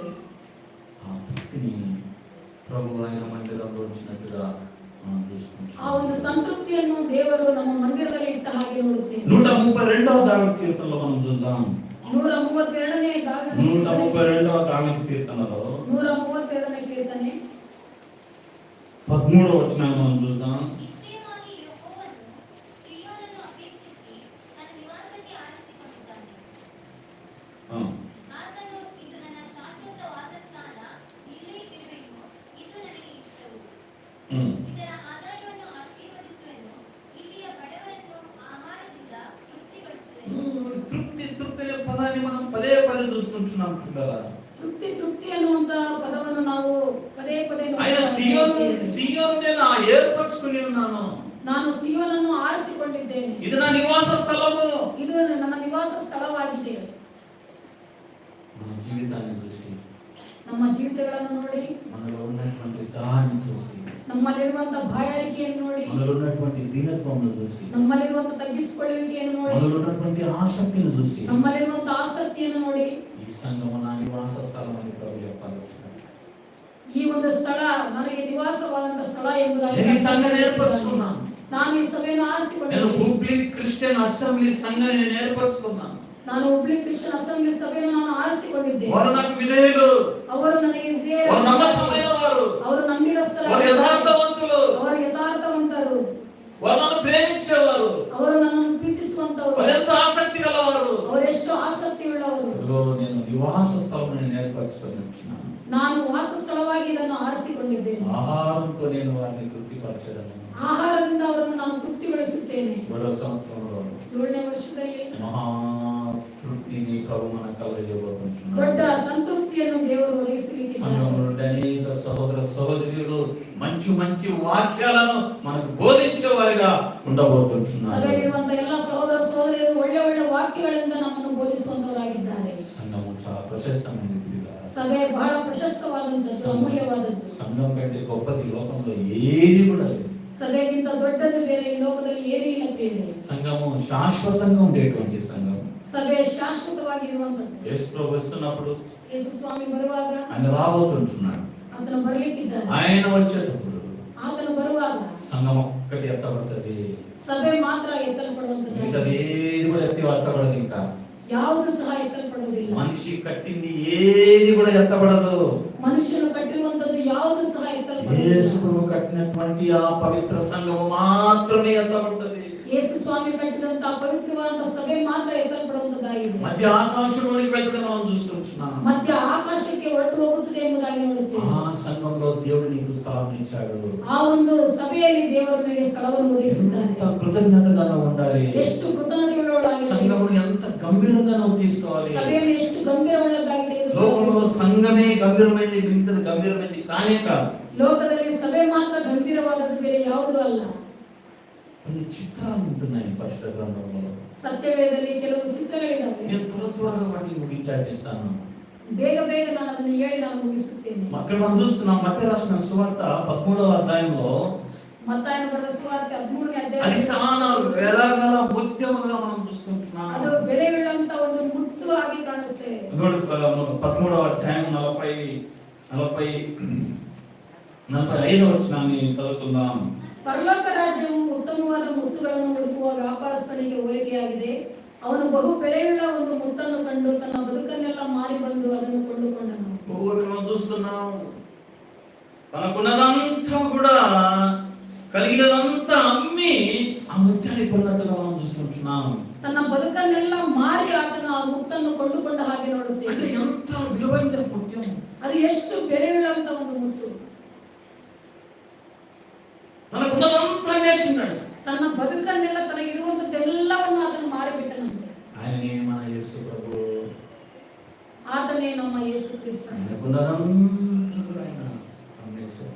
తనగిರುವಂತದ್ದೆಲ್ಲವನ್ನು ಆತನು ಮಾರಿಬಿಟ್ಟನು. దేవునితో సమానంగా ఉండేటువంటి భాగ్యాన్ని ఆయన అమ్మేశాడు. ದೇವರೊಟ್ಟಿಗೆ ಸರಿ ಸಮಾನ ಆಗಿರುವಂತದ್ದನ್ನು ಸಹಿತ ಆತನು ಬಿಟ್ಟು ಬಿಟ್ಟನು. తనకున్న మానము గౌరవం అంతటిని కూడా పోగొట్టుకున్నాడు. తనగిರುವಂತ గౌరవ మర్యాదೆಯನ್ನು సహిత ఆతను కಳೆದುಕೊಂಡನು. లోకంలో ఆయన బీదవానిగా జీవించాడు. ಈ ಲೋಕದಲ್ಲಿ ಆತನು ಬಡವನಾಗಿ ಜೀವನ ಮಾಡಿದನು. యేసు ప్రభు పోగొట్టుకున్న విషయాలను గమనిస్తే చాలా ఆశ్చర్యపోతుంది. ಯೇಸು ಸ್ವಾಮಿ ಕಳೆದುಕೊಂಡಂತ ವಿಷಯಗಳನ್ನು ನಾವು ಗಮನಿಸುವಾಗ ನಮಗೆ ಆಶ್ಚರ್ಯವಾಗುತ್ತದೆ. అన్నిటినీ పోగొట్టుకున్నాడు. ಎಲ್ಲವನ್ನು ಕಳೆದುಕೊಂಡನು. తన ప్రాణము పోగొట్టుకున్నాడు. ತನ್ನ ಪ್ರಾಣವನ್ನು ಸಹಿತ ಕಳೆದುಕೊಂಡನು. సిలువలో ఆయన పాపి అయ్యాడు. ಆತನ ಶಿಲ್ಪೆಯಲ್ಲಿ ಆತನು ಪಾಪಾತ್ಮನಾದನು. తనదనేటువంటిది ఏది కూడా లేదు. ఇంకా ತನ್ನದು ಎಂಬುದಾಗಿ ಆತನಿಗೆ ಏನೂ ಇರಲಿಲ್ಲ. ఒక తల్లి ఉన్నది, ಒಬ್ಬ ತಾಯಿ ಇದ್ದಳು, యోహానికి ఇచ్చాడు. ಯೋಹಾನಿಗೆ ಕೊಟ್ಟು ಬಿಟ್ಟನು. ఒక దేహం ఉన్నది, ಒಂದು ಶರೀರ ಇತ್ತು, అది మనకి ఇచ్చాడు. ನಮಗೆ ಕೊಟ್ಟು ಬಿಟ್ಟನು. ఒక ప్రాణం ఉన్నది, ಒಂದು ಜೀವ ಇತ್ತು, అది మన కోసం ఇచ్చాడు. ನಮಗೋಸ್ಕರ ಒಪ್ಪಿಸಿಕೊಂಡನು. ఆత్మ ఉన్నది, ಆತ್ಮ ಇತ್ತು, అది దేవునికి ఇచ్చాడు. ಅದು ದೇವರಿಗೆ ಒಪ್ಪಿಸಿಕೊಂಡನು. అంతకంటే ఇంకేం లేదు ప్రభు యొక్క. ಆತನ ಬಳಿಯಲ್ಲಿ ಅದಕ್ಕೆ ఎందుకు ఇదంతా చేశాడు? ಯಾಕೆ ಇದನ್ನೆಲ್ಲ ఈ ಮಾಡಿದನು? ముఖ్యమైన సంఘాన్ని కొనడానికి, ಈ ಮುತ್ತು ಎಂಬಂತ ಸಭೆಯನ್ನು ಕೊಂಡುಕೊಳ್ಳಿಕ್ಕೆ, ఆ సిలువలో సంఘాన్ని కొన్నాడు ఆయన. ಆ ಶಿಲುಬೆಯಲ್ಲಿ ಈ ಸಭೆಯನ್ನು ಆತನು ఆ ಕೊಂಡುಕೊಂಡಿದ್ದಾನೆ. సిలువలో ఆ సంఘం అనేటువంటిది జన్మించింది.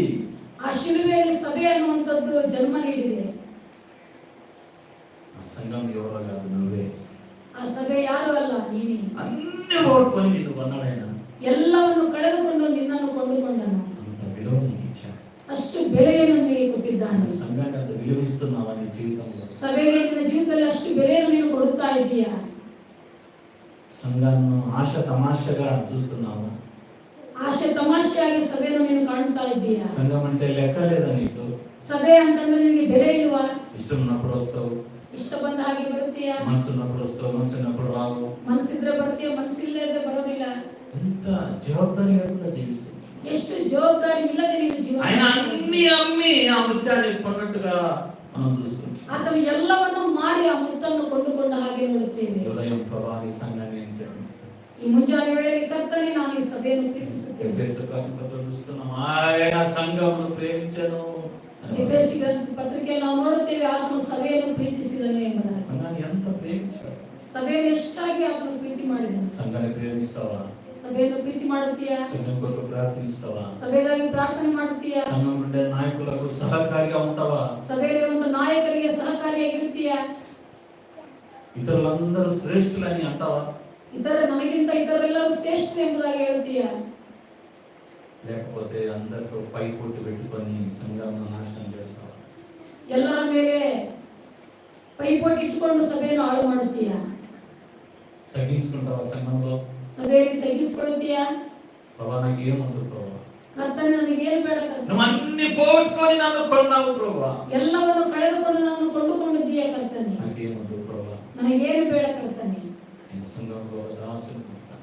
ಸಭೆಯಲ್ಲಿ ಒಬ್ಬ ದಾಸನಾಗಿರುತ್ತೇನೆ. ఏ పనైనా చేస్తాను. ಯಾವ ಕೆಲಸವನ್ನಾದರೂ ನಾನು ಮಾಡುತ್ತೇನೆ. అందరి కాళ్ళు కడిగేదంటే అది కూడా కలుగుతాను. ಎಲ್ಲರ ಕಾಲುಗಳನ್ನು ತೊಳೆಯುವಂತ ಪರಿಸ್ಥಿತಿ ಬಂದ್ರೆ ಅದನ್ನು ಕೂಡ ಮಾಡುತ್ತೇನೆ. నాకేమొద్దు ప్రభా, ನನಗೇನು ಬೇಡ ಕರ್ತನೆ. ఏ మానవద్దు, మర్యాద వద్దు సంఘం. ನನಗೆ ಯಾವ గౌరವ ಬೇಡ, ಯಾವ ಮರ್ಯಾದೆ ಬೇಡ ఎవరు ಕರ್ತನೆ. నన్ను చూసి అవసరం లేదు ప్రభా. ಯಾರು ನನ್ನನ್ನು ನೋಡಬೇಕಂತ ಅವಶ್ಯಕತೆ ಇಲ್ಲ ಕರ್ತನೆ. ప్రభు నిన్ను పైకి లేరు. ಕರ್ತನು ನನ್ನನ್ನು ಮೇಲೆ ಕೆತ್ತಲಿಕ್ಕಿದ್ದಾನೆ. ఈ ఉదయం ఆయన సంఘం కోసం నువ్వే పోగొట్టుకుంటున్నావు. ಈ ಮುಂಜಾನೆ ವೇಳೆಯಲ್ಲಿ ಸಭೆಗಾಗಿ ನೀನು ಏನನ್ನು ಕಳೆದುಕೊಳ್ಳುತ್ತಾ ఆయన ಇದ್ದೀಯ? ప్రాణం, ఆయన రక్తం, ఆయన మర్యాద, ఆయన గౌరవం, ఆయన ఆత్మను అన్ని కూడా పోగొట్టుకొని ఈ ముత్యాన్ని ఆయన కొన్నట్టుగా చూస్తున్నాడు. ಆತನ ಪ್ರಾಣ, ಆತನ ಆತ್ಮ, ಆತನ ಎಲ್ಲವನ್ನು ಆತನು ಕಳೆದುಕೊಂಡು ಈ ಮುತ್ತು ಆದಂತ ಸಭೆಯನ್ನು ಕೊಂಡುಕೊಂಡಿದ್ದಾನೆ. నువ్వేమన్నా పోగొట్టుకోవడానికి సిద్ధంగా ఉన్నావా ఈ లోకంలో? ಈ ಲೋಕದಲ್ಲಿ ನೀನು ಏನಾದರೂ ಕಳೆದುಕೊಳ್ಳಿಕ್ಕೆ ನೀನು ಸಿದ್ಧಳಾಗಿದ್ದೀಯಾ? కొద్దిగా సుఖమును పోగొట్టుకుంటావా? ಸ್ವಲ್ಪ ಸುಖಭೋಗವನ್ನು ಬಿಟ್ಟುಕೊಡುತ್ತೀಯಾ? కొద్దిగా డబ్బును పోగొట్టుకుంటావా? ಸ್ವಲ್ಪ ಹಣವನ್ನು ಕಳೆದುಕೊಳ್ಳುತ್ತೀಯಾ? సువార్తను ప్రకటిస్తావా? సువార్తను సారుತ್ತೀಯಾ? నువ్వు సువార్త ప్రకటించకపోయినా పర్వాలేదు, ಈ ಸುವಾರ್ತೆ ಸಾರದೆ ಹೋದ್ರೂ ಪರವಾಗಿಲ್ಲ, అయితే ప్రకటించే వారిని ఏలుబెట్టి చూపదు. ಸಾರುವಂತವರನ್ನು ಬೆರಳಿಟ್ಟು ತೋರಿಸಬೇಡ. ಅದನ್ನ అంత సాయం నుంచి ಅಷ್ಟು ಸಹಾಯ ಆದ್ರೂ ಸಭೆಗೆ ಮಾಡು. నువ్వు చేయవు, ನೀನು ಮಾಡೋದಿಲ್ಲ, చేసేది వారిని ఏలుబెట్టి చూపిస్తావు. ಮಾಡುವಂತವರನ್ನು ಬೆರಳಿಟ್ಟು ತೋರಿಸ್ತಾರೆ. ఇటువంటి వారికి ఈ సంఘంలో స్థానం లేదు. ಇಂಥವರಿಗೆ ಸಭೆಯಲ್ಲಿ ಜಾಗ ಇಲ್ಲ. ప్రభు తన ప్రాణం నుంచి కొన్నట్టు సంఘం, ದೇವರು ತನ್ನ ಪ್ರಾಣವನ್ನು ಕೊಟ್ಟು ಇದನ್ನು ಕೊಂಡುಕೊಂಡಿದ್ದಾನೆ. రెండవ చిత్రము, ಎರಡನೆಯ ಚಿತ್ರ, అది నీరు కట్టిన తోట వలె ఉన్నట్టుగా మనం తీసుకుంటున్నాం. ಅದು ನೀರು ಕಟ್ಟಿದಂತ ತೋಟದ ಹಾಗೆ ಇದ್ದ ಹಾಗೆ. చూడండి, యెషయా గ్రంథము త్వరగా చూస్తున్నాం, సగం లేదు. యెషయా గ్రంథము 58వ అధ్యాయము 11వ వచనంలో అది నీరు కట్టిన తోట వలె ఉండాలని ప్రభు కోరుకుంటున్నాడు. ಯೆಹೋವನು ನಿಮ್ಮನ್ನು ನಿತ್ಯವೂ ನಡೆಸುತ್ತಾ ಮರುಭೂಮಿಯಲ್ಲಿಯೂ ನಿಮ್ಮ ಆತ್ಮವನ್ನು ತೃಪ್ತಿಗೊಳಿಸಿ ನಿಮ್ಮ ಎಲುಬುಗಳನ್ನು ಸಸಾರ ಮಾಡುವನು. ನೀವು ತಂಪಾದ ತೋಟಕ್ಕೂ ನೀರಿಗೆ ಮೋಸವಿಲ್ಲದ ಬುಗ್ಗೆಗೂ ಸಮಾನವಾಗಿರುವಿರಿ. అది నీరు కట్టిన తోట, ಅದು ತಂಪಾದ ತೋಟಕ್ಕೂ ನೀರಿಗೆ ಮೋಸವಿಲ್ಲದಂತ ಬುಗ್ಗೆಯಾಗಿದೆ. నీరు ఎప్పుడు ఉంటాయి తోట, ಆ ತೋಟದಲ್ಲಿ ನೀರು ಯಾವಾಗಲೂ ಇರುತ್ತದೆ. ఆ తోటలో చెట్లని ఎప్పుడు ఎదుగుతుంటాయి, ಆ ತೋಟದಲ್ಲಿ ಗಿಡಗಳು ಯಾವಾಗಲೂ ಬೆಳೆಯುತ್ತಾ ಇರುತ್ತವೆ. 7వ సంవత్సరంలో ప్రభు సంఘంలో ఎప్పుడు దేవుని యొక్క వాక్యము తాను నింపాలని ప్రభు కోరుకుంటున్నాడు. 7ನೇ ವರ್ಷದಲ್ಲಿ ಸ್ವಾಮಿ ಈ ಒಂದು ಸಭೆಯಲ್ಲಿ ವಾಕ್ಯದಿಂದ ತುಂಬಿಸಬೇಕೆಂಬುದಾಗಿ ನೋಡ್ತಾ ఆ ಇದ್ದಾರೆ. జవాబారి మనందరికీ ఉంది. ಆ ಜವಾಬ್ದಾರಿ ನಮ್ಮೆಲ್ಲರಿಗೂ ಸಹ ಇದೆ. నీళ్ళంటే వాక్యము, ನೀರಂದ್ರೆ ವಾಕ್ಯ. ఆ వాక్యాన్ని తీసుకొని రావాలి, మనం ವಾಕ್ಯವನ್ನು ತೆಗೆದುಕೊಂಡು ಬರಬೇಕು. అందరూ తీసుకొని రావాలి. ಎಲ್ಲರೂ ತೆಗೆದುಕೊಂಡು అందరి ಬರಬೇಕು. నోట్లో వాక్యం ఉండాలి. ಎಲ್ಲರ ಬಾಯಿಯಲ್ಲಿ ವಾಕ್ಯ ತುಂಬಿರಬೇಕು. ఆ వాక్యము పుల్పిట్ కాంచే చెప్పాలని ఏం అవసరం లేదు. ಆ ವಾಕ್ಯವು ವೇದಿಕೆಯ ಹತ್ರ ಬಂದೇ ಹೇಳಬೇಕು ಅನ್ನುವಂತ ಅವಶ್ಯಕತೆ ಇಲ್ಲ. చాలా సంఘాలలో ఇది ఒక క్రేజీనెస్ ఉంది, చాలా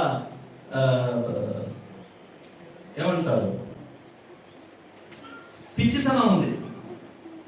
ಅನೇಕ ಸಭೆಗಳಲ್ಲಿ ಒಂಥರ ಉಚಿತನ ಇದೆ. ఎవరుకుంటారంటే పుల్పిట్ కాంచే వాక్యం చెప్పాలనుకుంటారు. ವೇದಿಕೆ ಹತ್ರ ಬಂದೇ ನಾವು ವಾಕ್ಯ ಹೇಳಬೇಕು. అది సంఘంలో దేవుడు ఎవరికో ఒకరికో ఇద్దరికో ఇచ్చింటాడు ఆ సేవను. ಸಭೆಯಲ್ಲಿ ದೇವರು ಒಬ್ಬರಿಗೂ ಇಬ್ಬರಿಗೂ ಕೊಟ್ಟಿರ್ತಾರೆ. యేసు గమనించారా? ಯೇಸು ಸ್ವಾಮಿಯನ್ನು ಗಮನಿಸಿದ್ದೀರಾ? అర్ధరాత్రి ఒక ఆయన వస్తే ఆయనకు వాక్యం ఉంది. ಮಧ್ಯರಾತ್ರಿಯಲ್ಲಿ ಒಬ್ಬ ವ್ಯಕ್ತಿ ಬಂದ್ರೆ ಆತನಿಗೆ ವಾಕ್ಯ ಇದೆ. ఉదయము పెంజల కాడ కొంతమంది వచ్చారంట దేవాలయానికి, అక్కడ వారికి వాక్యం ఉంది. ಮುಂಜಾನೆ ವೇಳೆಯಲ್ಲಿ ಕೆಲವರು ಬಂದಾಗ ಅಲ್ಲೂ ಸಹಿತ ವಾಕ್ಯ ಇದೆ. ఎప్పుడు వాక్యం ఉంది. ಯಾವಾಗಲೂ ವಾಕ್ಯ ತುಂಬಿತ್ತು. ఓ ఈ తోటలో ఎప్పుడు నీళ్లు ఉండాలి. ಈ ತೋಟದಲ್ಲಿ ಯಾವಾಗಲೂ ನೀರು ఆ ತುಂಬಿತ್ತು. జవాబారి నీకుంది. ಆ ಜವಾಬ್ದಾರಿ ನಿನಗಿದೆ. అంతలో ఇంతలో నీళ్లు తీసుకొని రావాలి. ಅಷ್ಟೋ ಇಷ್ಟೋ ಸ್ವಲ್ಪ ನೀರನ್ನು ತೆಗೆದುಕೊಂಡು ಬರಬೇಕು. యవనస్తులకు కూడా పెద్ద సవాల్ ఇది. ಯವನಸ್ಥರಿಗೂ ಸಹಿತ ಇದೊಂದು ದೊಡ್ಡ మీరు కూడా ಸವಾಲು. దేవుని యొక్క వాక్యం తీసుకొని రావచ్చు. ನೀವು ಸಹ ದೇವರ ವಾಕ್ಯವನ್ನು ತೆಗೆದುಕೊಂಡು అందరూ ಬರಬೇಕು. దేవుని యొక్క వాక్యం తీసుకొని రావచ్చు. ಎಲ್ಲರೂ ದೇವರ ವಾಕ್ಯವನ್ನು ఓ ತೆಗೆದುಕೊಂಡು అది ಬರಬೇಕು. నీరు కట్టిన తోట వలె ఉన్నట్టుగా మనం చూస్తున్నాం. ಅದು ನೀರಿನಿಂದ ತುಂಬಿದಂತ ತೋಟದ ಹಾಗೆ ಇದ್ದ ಹಾಗೆ ನೋಡುತ್ತೇವೆ. మూడోది మనం చూస్తున్నాం, ಮೂರನೇದಾಗಿ ನಾವು అది ನೋಡುತ್ತೇವೆ, బలహీనమైనటువంటి ఒక విత్తనంగా మనం చూస్తున్నాం. ಅದು ಬಲಹೀನವಾದಂತ ಒಂದು ಬೀಜದ ಹಾಗೆ ನೋಡುತ್ತೇವೆ. మత్తయి రాసిన సువార్త 13వ అధ్యాయం, ಮತ್ತಾಯನ ಬರೆದ ಸುವಾರ್ತೆ 13ನೇ ಅಧ್ಯಾಯ, మత్తయి రాసిన సువార్త 13వ అధ్యాయము 31, 32 వచనాలు మనం చూస్తున్నాం. ಮತ್ತಾಯನ ಬರೆದ ಸುವಾರ್ತೆ 13ನೇ ಅಧ್ಯಾಯ. ఆయన మరి ఉపమానం పడుతూ చెప్పాను, పరలోక రాజ్యము ఒకడు తీసుకొని తన పొలములో విత్తిన ఆవ గింజను పోలి ఉన్నది. అది విత్తనము అన్నిటిలో చిన్నదే గాని అది పెరిగినప్పుడు కూర మొక్కలన్నిటిలో పెద్దదై ఆకాశ పక్షులు వచ్చి దాని కొమ్మల యందు నివాసించినంత చెక్కవను. ಪರಲೋಕ ರಾಜ್ಯವು ಸಾಸಿವೆ ಕಾಳಿಗೆ ಹೋಲಿಕೆಯಾಗಿದೆ. ಒಬ್ಬ ಮನುಷ್ಯನು ಅದನ್ನು ತೆಗೆದುಕೊಂಡು ಹೋಗಿ ತನ್ನ ಹೊಲದಲ್ಲಿ ಬಿತ್ತನು. ಅದು ಎಲ್ಲಾ ಬೀಜಗಳಿಗಿಂತಲೂ ಸಣ್ಣದಾಗಿದೆ. ಬೆಳೆದ ಮೇಲೆ ಕಾಯಿ ಪಲ್ಯದ ಗಿಡಗಳಿಗಿಂತ ದೊಡ್ಡದಾಗಿ ಮರವಾಗುತ್ತದೆ. ಆಕಾಶದಲ್ಲಿ ಹಾರಾಡುವ ಪಕ್ಷಿಗಳು ಬಂದು ಅದರ ಕೊಂಬೆಗಳಲ್ಲಿ ವಾಸ ಮಾಡುತ್ತವೆ. ఒక దినము ఒక చిన్న విత్తనం, అన్నిటికంటే చిన్న విత్తనం వలె ఈ సంఘం ప్రారంభమైంది. ಒಂದಾನೊಂದು ಸಮಯದಲ್ಲಿ ಎಲ್ಲಕ್ಕಿಂತ ಸಣ್ಣ ಬೀಜದ ಹಾಗೆ ಈ ಸಭೆ ಪ್ರಾರಂಭವಾಯಿತು. దినదినం అది ఎదుగుతూ వస్తాం. ದಿನೇ ದಿನೇ ಅದು ಬೆಳೆಯುತ್ತಾ ಬಂತು. ఈ 6 సంవత్సరాల తర్వాత ಈ 6 ವರ್ಷಗಳ ನಂತರ కొన్ని పక్షులు వచ్చి కూర్చుంటున్నాయి. ಕೆಲವು ಪಕ್ಷಿಗಳು ಬಂದು ಕೂತುಕೊಳ್ಳುತ್ತಾ ಇವೆ, గూడు చేసుకుంటున్నాయి. ಗೂಡು ಮಾಡಿಕೊಳ್ಳುತ್ತಾ ఈ ಇವೆ. చెట్టు చాలా బాగుంది, ಈ ಒಂದು ಮರ ತುಂಬಾ ಚೆನ್ನಾಗಿದೆ, ఇది పెద్ద చెట్టు, ಇದು ದೊಡ್ಡ ಮರ, మంచి నీడ ఉంది ఈ చెట్టులో. ಈ ಮರದಲ್ಲಿ ಒಳ್ಳೆಯ ನೆರಳಿದೆ, ఈ చెట్టులో కూర్చుందాం. ಈ ಒಂದು ಮರದಲ್ಲಿ ಕೂತುಕೊಳ್ಳೋಣ.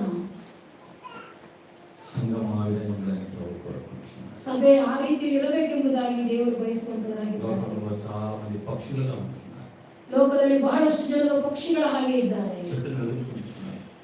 ಮರವನ್ನು ಹುಡುಕುತ್ತಾ ಇದ್ದಾರೆ. మంచి చెట్టు ఎక్కడ ఉంది? ಒಳ್ಳೆಯ ಮರ ಎಲ್ಲಿದೆ? అప్పుడు ప్రభు ఆ పక్షులకు మన సంఘాన్ని చూపించాలి. ಆಗ ಕರ್ತನು ಜನರಿಗೆ ಪಕ್ಷಿಗಳಿಗೆ ನಮ್ಮ ಸಭೆಯನ್ನು ತೋರಿಸಬೇಕು. నాలుగోది, అది ನಾಲ್ಕನೇದಾಗಿ కొండ మీద కట్టబడినటువంటి ఒక పట్టణంగా మనం చూస్తున్నాం. ಅದು ಬೆಟ್ಟದ ಮೇಲೆ ಕಟ್ಟಿದಂತ ಒಂದು ಪಟ್ಟಣದ ಹಾಗೆ ನೋಡುತ್ತೆ. మత్తయి రాసిన సువార్త 5వ అధ్యాయం 14వ వచనంలో, ಮತ್ತಾಯನ ಬರೆದ ಸುವಾರ್ತೆ 5ನೇ ಅಧ್ಯಾಯ 14ನೇ ವಚನದಲ್ಲಿ, మత్తయి రాసిన సువార్త 5వ అధ్యాయము 14వ వచనంలో మనం చూస్తున్నాం.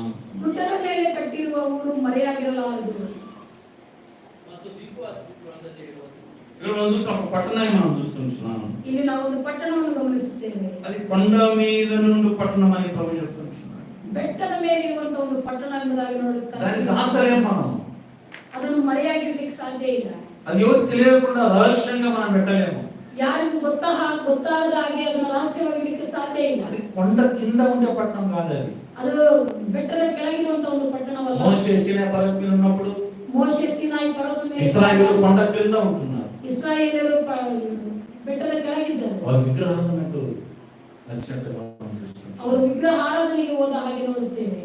అయితే సంఘము ಆದ್ರೆ ಸಭೆ కొండ కింద లేదు, ಬೆಟ್ಟದ ಕೆಳಗಿಲ್ಲ, కొండ మీద అందరికీ కనబడేటువంటి ఒక పట్టణంగా మనం చూస్తున్నాం. ಬೆಟ್ಟದ ಮೇಲೆ ಎಲ್ಲರಿಗೂ ಕಾಣುವಂತ ಹಾಗೆ మనమందరం ప్రార్థిస్తాం, ನಾವೆಲ್ಲರೂ ಪ್ರಾರ್ಥನೆ ಮಾಡೋಣ. ప్రభా కొండ మీద ఉన్నటువంటి పట్టణంగా మా సంఘం నుంచి ప్రభా, ಕರ್ತನೇ ನಮ್ಮ ಸಭೆಯನ್ನು ಬೆಟ್ಟದ ಮೇಲೆ ಕಟ್ಟಿದಂತ ಪಟ್ಟಣದ ಹಾಗೆ ಮಾರ್ಪಡಿಸು ಕರ್ತನೇ.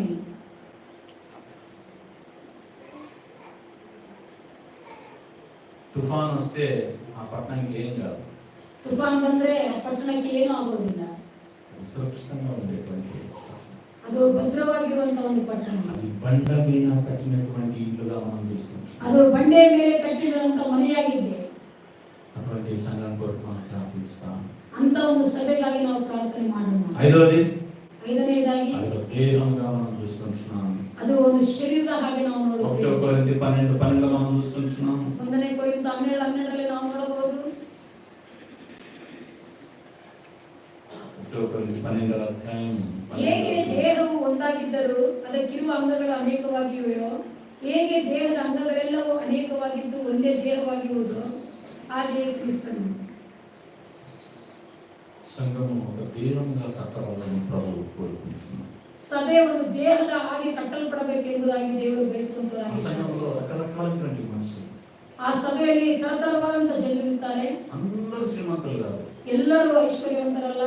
కొన్ని సంఘాలలో అందరూ శ్రీమంతులే ఉంటారు. ಕೆಲವು ಸಭೆಗಳಲ್ಲಿ ಎಲ್ಲರೂ ಐಶ್ವರ್ಯವಂತರೇ ಇರ್ತಾರೆ. అక్కడ బీద వాళ్ళకు కుదరదు. అక్కడ ಅಲ್ಲಿ ಬಡವರಿಗೆ ಇರ್ಲಿಕ್ಕೆ ಆಗೋದಿಲ್ಲ. కొన్ని సంఘాలలో అందరూ బీదలే ఉంటారు. ಕೆಲವು ಸಭೆಗಳಲ್ಲಿ ಎಲ್ಲರೂ ಬಡವರೇ ಇರ್ತಾರೆ. అది దేవుని సంఘం కాదు, ಅದು ದೇವರ ಸಭೆ ಅಲ್ಲ. అందరూ ఉండాలి, ಎಲ್ಲರೂ ಇರಬೇಕು. అన్ని రకాల వారు ఉండాలి. ಎಲ್ಲಾ ತರದ ಜನರು ಇರಬೇಕು. కొన్ని సంఘాలకు వెళ్ళండి, ಕೆಲವು ಸಭೆಗಳಿಗೆ ಹೋಗ್ರಿ, తెలుగులోనే ఉంటారు అక్కడ. ತೆಲುಗಿನವರು ಮಾತ್ರ ಇರ್ತಾರೆ. కొన్ని సంఘాలకు తెలుగులోనే ఉంటారు అక్కడ. ಕೆಲವು ಸಭೆಗಳಿಗೆ ಹೋದ್ರೆ ತಮಿಳವರೇ ಇರ್ತಾರೆ. కొన్ని సంఘాలకు వెళ్తే మలయాళం వాళ్ళే ఉంటారు అక్కడ. ಕೆಲವು ಸಭೆಗಳಲ್ಲಿ ಮಲಯಾಳಿಸೇ ಇರ್ತಾರೆ. ఆ మలయాళులు అందరూ వస్తుంటారు అక్కడ. ಆ ಮಲಯಾಳಿಯ ಜನರೆಲ್ಲ ಒಂದು ಕಡೆ ಸೇರ್ತಾರೆ. అది దేవుని సంఘం కాదు, ಅದು ದೇವರ ಸಭೆ ಅಲ್ಲ. వేరే వేరే రకరకాల ಬೇರೆ ಬೇರೆ ತರ ಜನರು, తెలుగు వాళ్ళు, కన్నడోళ్ళు, తెలుగులో, మరాఠీలు, ತೆಲುಗಿನವರು, ಕನ್ನಡದವರು, ಮರಾಠಿಯವರು, ತಮಿಳವರು, అందరూ ಎಲ್ಲರೂ రకరకాలు, ತರತರವಾದಂತ ಜನರು, రకరకాల పువ్వులు. ತರತರವಾದಂತ ಹೂವುಗಳು. ఏదైనా తోటకి వెళ్ళండి, ಯಾವ್ದಾದ್ರು ತೋಟಕ್ಕೆ ಹೋಗ್ರಿ, ఎక్కడ పోయినా ఒకటే పువ్వు ఉంటే ಬೇಜಾರು. ಎಲ್ಲಿ ಹೋದ್ರು ಸಹಿತ ಒಂದೇ ಹೂವಿದ್ರೆ ನಮ್ಗೆ ತುಂಬಾ ಬೇಜಾರಾಗಿ, ఏం తోట ఇది, ಇದು ಎಂತ ತೋಟ ಇದೆ. ఎక్కడ పోయినా రోజే ಎಲ್ಲಿ ಹೋದ್ರು ಸಹಿತ ಗುಲಾಬಿ ಹೂವೆ, మంచి తోట కాదు, ಅದು ಒಳ್ಳೆ ತೋಟ. రకరకాల తోట. ಎಲ್ಲ ತರವಾದಂತ ಹೂವು. అటువంటి దేహంగా కట్టబడాలని ప్రభు కోరుకుంటున్నాడు. ಅಂತ ದೇಹವಾಗಿ ಕಟ್ಟಲ್ಪಡಬೇಕೆಂಬುದಾಗಿ ಕರ್ತನು ಬಯಸುವಂತ. అక్కడ భేదభావం లేదు, ಅಲ್ಲಿ ಯಾವ ಭೇದ ಭಾವ వీళ్ళు మా వాళ్ళు వీళ్ళు వాళ్ళ అని లేదు అక్కడ. ಅಲ್ಲಿ ನಮ್ಮವರು ಇಲ್ಲಿ ಇವರವರು ಅಂದಾಗಿ ಭೇದ ಭಾವ అక్కడ గుంపులు లేవు, ಅಲ್ಲಿ ಗುಂಪುಗಳಿಲ್ಲ, ఎటువంటి భేదభావాలు లేవు అక్కడ. ಎಂತ ಯಾವುದೇ ತರವಾದ ಭೇದ ಭಾವಗಳಿಲ್ಲ. అలా డబ్బు నుండి ఒక మర్యాద, డబ్బు లేదు ఒక మర్యాద లేదు అక్కడ. ಹಣ ಇದ್ದವರು ಒಂಥರ ಮರ್ಯಾದೆ, ಹಣ ಇಲ್ಲದೆ ಇದ್ದವರು ಒಂಥರ ಮರ್ಯಾದೆ ಇಲ್ಲ ಅಲ್ಲಿ. చదువు నుండి ఒక మర్యాద, చదువు లేని ఒక మర్యాద లేదు అక్కడ. ವಿದ್ಯೆ ಇದ್ದವರು ಒಂಥರ, ವಿದ್ಯೆ ಇಲ್ಲದೆ ಇದ್ದವರಿಗೆ ಇರುವಂತ ಮರ್ಯಾದೆ ಇಲ್ಲ ಅಲ್ಲಿ. ప్రతి ఒక్కరికి మర్యాద. ಪ್ರತಿಯೊಬ್ಬರಿಗೂ ಸಹಿತ ಗೌರವ. సంఘం కోసం పాటుపడేటువంటి ఇంకా ఎక్కువ మర్యాద. ಸಭೆಗಾಗಿ ಪ್ರಯಾಸ ಪಟ್ಟವನಿಗೆ ಹೆಚ್ಚು ಗೌರವ ಇದೆ. వాక్యము దేవుని వాక్యాన్ని తీసుకొచ్చే వారికి ఇంకొక మర్యాద. ದೇವರ ವಾಕ್ಯವನ್ನು ತರುವಂತವರಿಗೆ ಇನ್ನೂ ಹೆಚ್ಚು ಗೌರವ. కాబట్టి ఈ కన్ను, ఈ చెవి, ఈ ముక్కు, ఈ నాలుక ఇవన్నీ ఏ విధంగా కలిసి ఉన్నాయో సంఘం ఆ విధంగా కట్టాలని ప్రభు చూస్తున్నాడు. ಕಣ್ಣು, ಕಿವಿ, ಮೂಗು, ಬಾಯಿ ಎಲ್ಲ ಒಂದೇ ಶರೀರದಲ್ಲಿ ಹೇಗೆ ಕಟ್ಟಲ್ಪಟ್ಟಿವೆ ಹಾಗೆ ಸಭೆ ಕೂಡ ಕಟ್ಟಲ್ಪಡಬೇಕೆಂಬುದಾಗಿ ದೇವರು ಬಯಸುತ್ತಾನೆ. 7వ సంవత్సరంలో ప్రభు తన దేహాన్ని కట్టబోతున్నాడు. 7ನೇ ವರ್ಷದಲ್ಲಿ ಸ್ವಾಮಿ ತನ್ನ ದೇಹವನ್ನು ಕಟ್ಟಲಿಕ್ಕಿದ್ದಾನೆ. ఎవరు అనకూడదు నాకు ఇలా అవసరం లేదు. ಯಾರು ಕೂಡ ಹೇಳಬಾರದು ಇವರು ನನಗೆ ಅವಶ್ಯಕತೆ ಇಲ್ಲ ಎಂಬುದಾಗಿ. కన్ను అనకూడదు అంట, నాకు చెవులు అవసరం లేదని. ಕಣ್ಣು ಹೇಳಬಾರದು ನನಗೆ ಕಿವಿ ಅವಶ್ಯಕತೆ ಇಲ್ಲ. చెవు అనకూడదు, నా కన్ను అవసరం లేదని. ಕಿವಿ ಹೇಳಬಾರದು ನನಗೆ ಕಣ್ಣು ಅವಶ್ಯಕತೆ ಇಲ್ಲ. ముక్కు అవసరం లేదు అనకూడదు. ಮೂಗು ಅವಶ್ಯಕತೆ ಇಲ್ಲ ಎಂಬುದಾಗಿ ಹೇಳಬಾರದು. ముక్కు లేకపోతే బతికేది అక్కడ చచ్చిపోతాం. ಮೂಗು ಇಲ್ಲದೆ ಇದ್ರೆ ನಾವು ಬದುಕುವುದು ಹೇಗೆ, ಸಾಯುತ್ತೇವೆ. కన్ను చాలా బాగుంటాయి నీకు, ಕಣ್ಣು ತುಂಬಾ ಚೆನ್ನಾಗಿದೆ, అది ముక్కు లేదు ఏం చేస్తాం? ಆದ್ರೆ ಮೂಗಿಲ್ಲ, ಏನ್ ಮಾಡ್ತೀಯ? చెవు కావాలి, కన్ను కావాలి, ముక్కు కావాలి, ಕಿವಿ ಬೇಕು, ಕಣ್ಣು ಬೇಕು, ಮೂಗು ಬೇಕು, చేతులు కావాలి, ಕೈ ಬೇಕು, ಕಾಲು ಬೇಕು, కాళ్ళు కావాలి, ಕಾಲು ಬೇಕು, అందరూ కావాలి. ಎಲ್ಲರೂ ಬೇಕು. ఎవరిని కూడా మనము తీసుకువెట్టు. ಯಾರನ್ನು ಸಹ ಅಸಡ್ಡೆ ಮಾಡುವಾಗಿಲ್ಲ. ప్రతి ఒక్కరిని మనము ప్రేమించాలి. ಪ್ರತಿಯೊಬ್ಬರನ್ನು ಸಹಿತ ನಾವು ಪ್ರೀತಿಸಬೇಕು. మన సహవాసం అందరితో ఉండాలి. ನಮ್ಮ ಒಂದು ಸಹವಾಸ ಎಲ್ಲರೊಟ್ಟಿಗೆ ಇರಬೇಕು. అందరిని కూడా మనము ప్రేమించి అందరి కోసం కూడా మనం ప్రయాసపడాలి. ನಾವು ಎಲ್ಲರನ್ನು ಪ್ರೀತಿಸಿ ಎಲ್ಲರಿಗಾಗಿ ನಾವು ಪ್ರಯಾಸ ಪಡಬೇಕು. ఆఖరిగా ಕೊನೆಯದಾಗಿ సంఘం ఒక పెళ్లి కుమార్తెగా మనం చూస్తున్నాం. ಸಭೆ ಒಂದು ಮೊದಲ ರೀತಿಯಾಗಿ ಇರುವುದನ್ನು ನೋಡುತ್ತೇವೆ. చూడండి, ప్రకటన గ్రంథం 21వ అధ్యాయం ಪ್ರಕಟಣ ಗ್ರಂಥ 21ನೇ ಅಧ್ಯಾಯ 2వ వచనం మనం చూస్తున్నాం. 2ನೇ ವಚನದಲ್ಲಿ ನಾವು ನೋಡಬಹುದು. ಇದಲ್ಲದೆ ಪರಿಶುದ್ಧ ಪಟ್ಟಣವಾದ ಹೊಸ ಯೆರೂಸಲೇಮು ಪರಲೋಕದಿಂದ ದೇವರ ಕಡೆಯಿಂದ ಇಳಿದುಬರುವುದನ್ನು ಕಂಡೆನು. ಅದು ತನ್ನ ಗಂಡನಿಗೋಸ್ಕರ ಅಲಂಕೃತಳಾದ ಮದಲಗಿತ್ತಿಯಂತೆ ಸಿದ್ಧಪಡಿಸಲ್ಪಟ್ಟಿತು. ఇక్కడ మనం తన భర్త కొరకు అలంకరింపబడిన పెళ్లి కుమార్తె వలె సిద్ధపడి పరలోకమందున్న దేవుని యొద్ద నుండి దిగి వచ్చుట చూచితిని. ಅದು ತನ್ನ ಗಂಡನಿಗೋಸ್ಕರ ಅಲಂಕೃತಳಾದ ಮೊದಲಗಿತ್ತಿಯಂತೆ ಶೃಂಗರಿಸಲ್ಪಟ್ಟಿತ್ತು. ಕರ್ತನಿಗಾಗಿ ಅದು ಇಳಿದು ಬರುವುದನ್ನು ನಾವು ನೋಡುತ್ತೇವೆ. పెళ్లి కుమార్తె పెళ్లిలో చాలా విశేషమైనటువంటి వ్యక్తి. ಈ ಮೊದಲಗಿತ್ತಿ ಮದುವೆಯಲ್ಲಿ ಬಹಳ ವಿಶೇಷವಾದ ಒಂದು ವ್ಯಕ್ತಿ. ఆ కాబోయేటువంటి భర్త కోసం తను తాను అలంకరించుకుంటాను. ಆಗಲಿಕ್ಕಿರುವ ತನ್ನ ಗಂಡನಿಗೋಸ್ಕರ ಆಕೆ ತನ್ನನ್ನು ತಾನು ಎಷ್ಟು ಅಲಂಕೃತ ಮಾಡಿಕೊಳ್ಳುತ್ತಿದ್ದಾಳೆ. సంఘం కూడా అలంకరణతో ఉండాలి. ಸಭೆ ಸಹ ಅಲಂಕಾರದಿಂದ ಇರಬೇಕು. అలంకరణ అంటే ఏంటిది? ಅಲಂಕರಣ ಅಂದ್ರೆ ಏನು? అలంకరణ అంటే బలూన్స్ కట్టడం ఇది కాదు. ಅಲಂಕಾರ ಅಂತಂದ್ರೆ ಬಲೂನ್ ಅನ್ನು ಕಟ್ಟುವುದು ಇಂಥದಲ್ಲ. సంఘాలలో భలే చేస్తారు డెకరేషన్. ಡೆಕೋರೇಷನ್ ಸಭೆಗಳಲ್ಲಿ ಬಹಳ ಚಂದ ಮಾಡ್ತಾರೆ. మనకు చాలా చేయడానికి. ಆ ರೀತಿ ಮಾಡ್ಲಿಕ್ಕೆ ನಮ್ಗೆ ಆಗೋದಿಲ್ಲ. ఏంటిది అలంకరణ? ಅಲಂಕಾರ ಅಂತಂದ್ರೆ ಏನು? నీ మంచి మాటలు, ನಿನ್ನ ಒಳ್ಳೆಯ ಮಾತುಗಳು, మాట్లాడుతూ ఎంత అందంగా ఉంటాయి. ನೀನು ಮಾತನಾಡುವಾಗ ಅದೆಷ್ಟು ಚಂದವಾಗಿರುತ್ತದೆ. ఒక వ్యక్తిని కనుగొనాలంటే ಒಬ್ಬ ವ್ಯಕ್ತಿಯನ್ನು ನಾವು ಕಂಡುಹಿಡಿಯಬೇಕಾದ್ರೆ ఆ వ్యక్తి మాట్లాడే 2 మాటలు చాలు. ಆತನು ಮಾತನಾಡುವಂತ 2 ಮಾತುಗಳು ఆ ಸಾಕು. వ్యక్తి అంతా గురించి మాట్లాడతారు 2 మాటలు. ಆ ವ್ಯಕ್ತಿಯ ಬಗ್ಗೆ ಎಲ್ಲಾ ವಿಷಯಗಳ 2 ಮಾತುಗಳು ತಿಳಿಸುತ್ತವೆ. ఆ మాటలు చాలా ప్రాముఖ్యం. ಆ ಮಾತುಗಳು ತುಂಬಾ ಪ್ರಾಮುಖ್ಯ. నీ అలంకరణలో నీ మాటలు చాలా బాగుంటాయి. ನಿನ್ನ ಅಲಂಕಾರದಲ್ಲಿ ನಿನ್ನ ಮಾತುಗಳು ತುಂಬಾ ಪ್ರಾಮುಖ್ಯ. ఓ ప్రభు మనలను 7వ సంవత్సరంలో అలంకరించబోతున్నాడు. 7ನೇ ವರ್ಷದಲ್ಲಿ ಕರ್ತನು ನಮಗೆ ಅಲಂಕಾರವನ್ನು ಕೊಡಲಿಕ್ಕಿದ್ದಾನೆ. దీనత్వంతో అలంకరించబోతున్నాడు. ತಗ್ಗಿಸಿಕೊಳ್ಳುವಿಕೆಯಿಂದ ನಮ್ಮನ್ನು ಅಲಂಕಾರ ಮಾಡಿ, సాత్వికంతో మనలను అలంకరించబోతున్నాడు. ಸಾತ್ವಿಕತ್ವದಿಂದ ನಮ್ಮನ್ನು ಅಲಂಕಾರ ಮಾಡಲಿಕ್ಕಿದ್ದಾನೆ.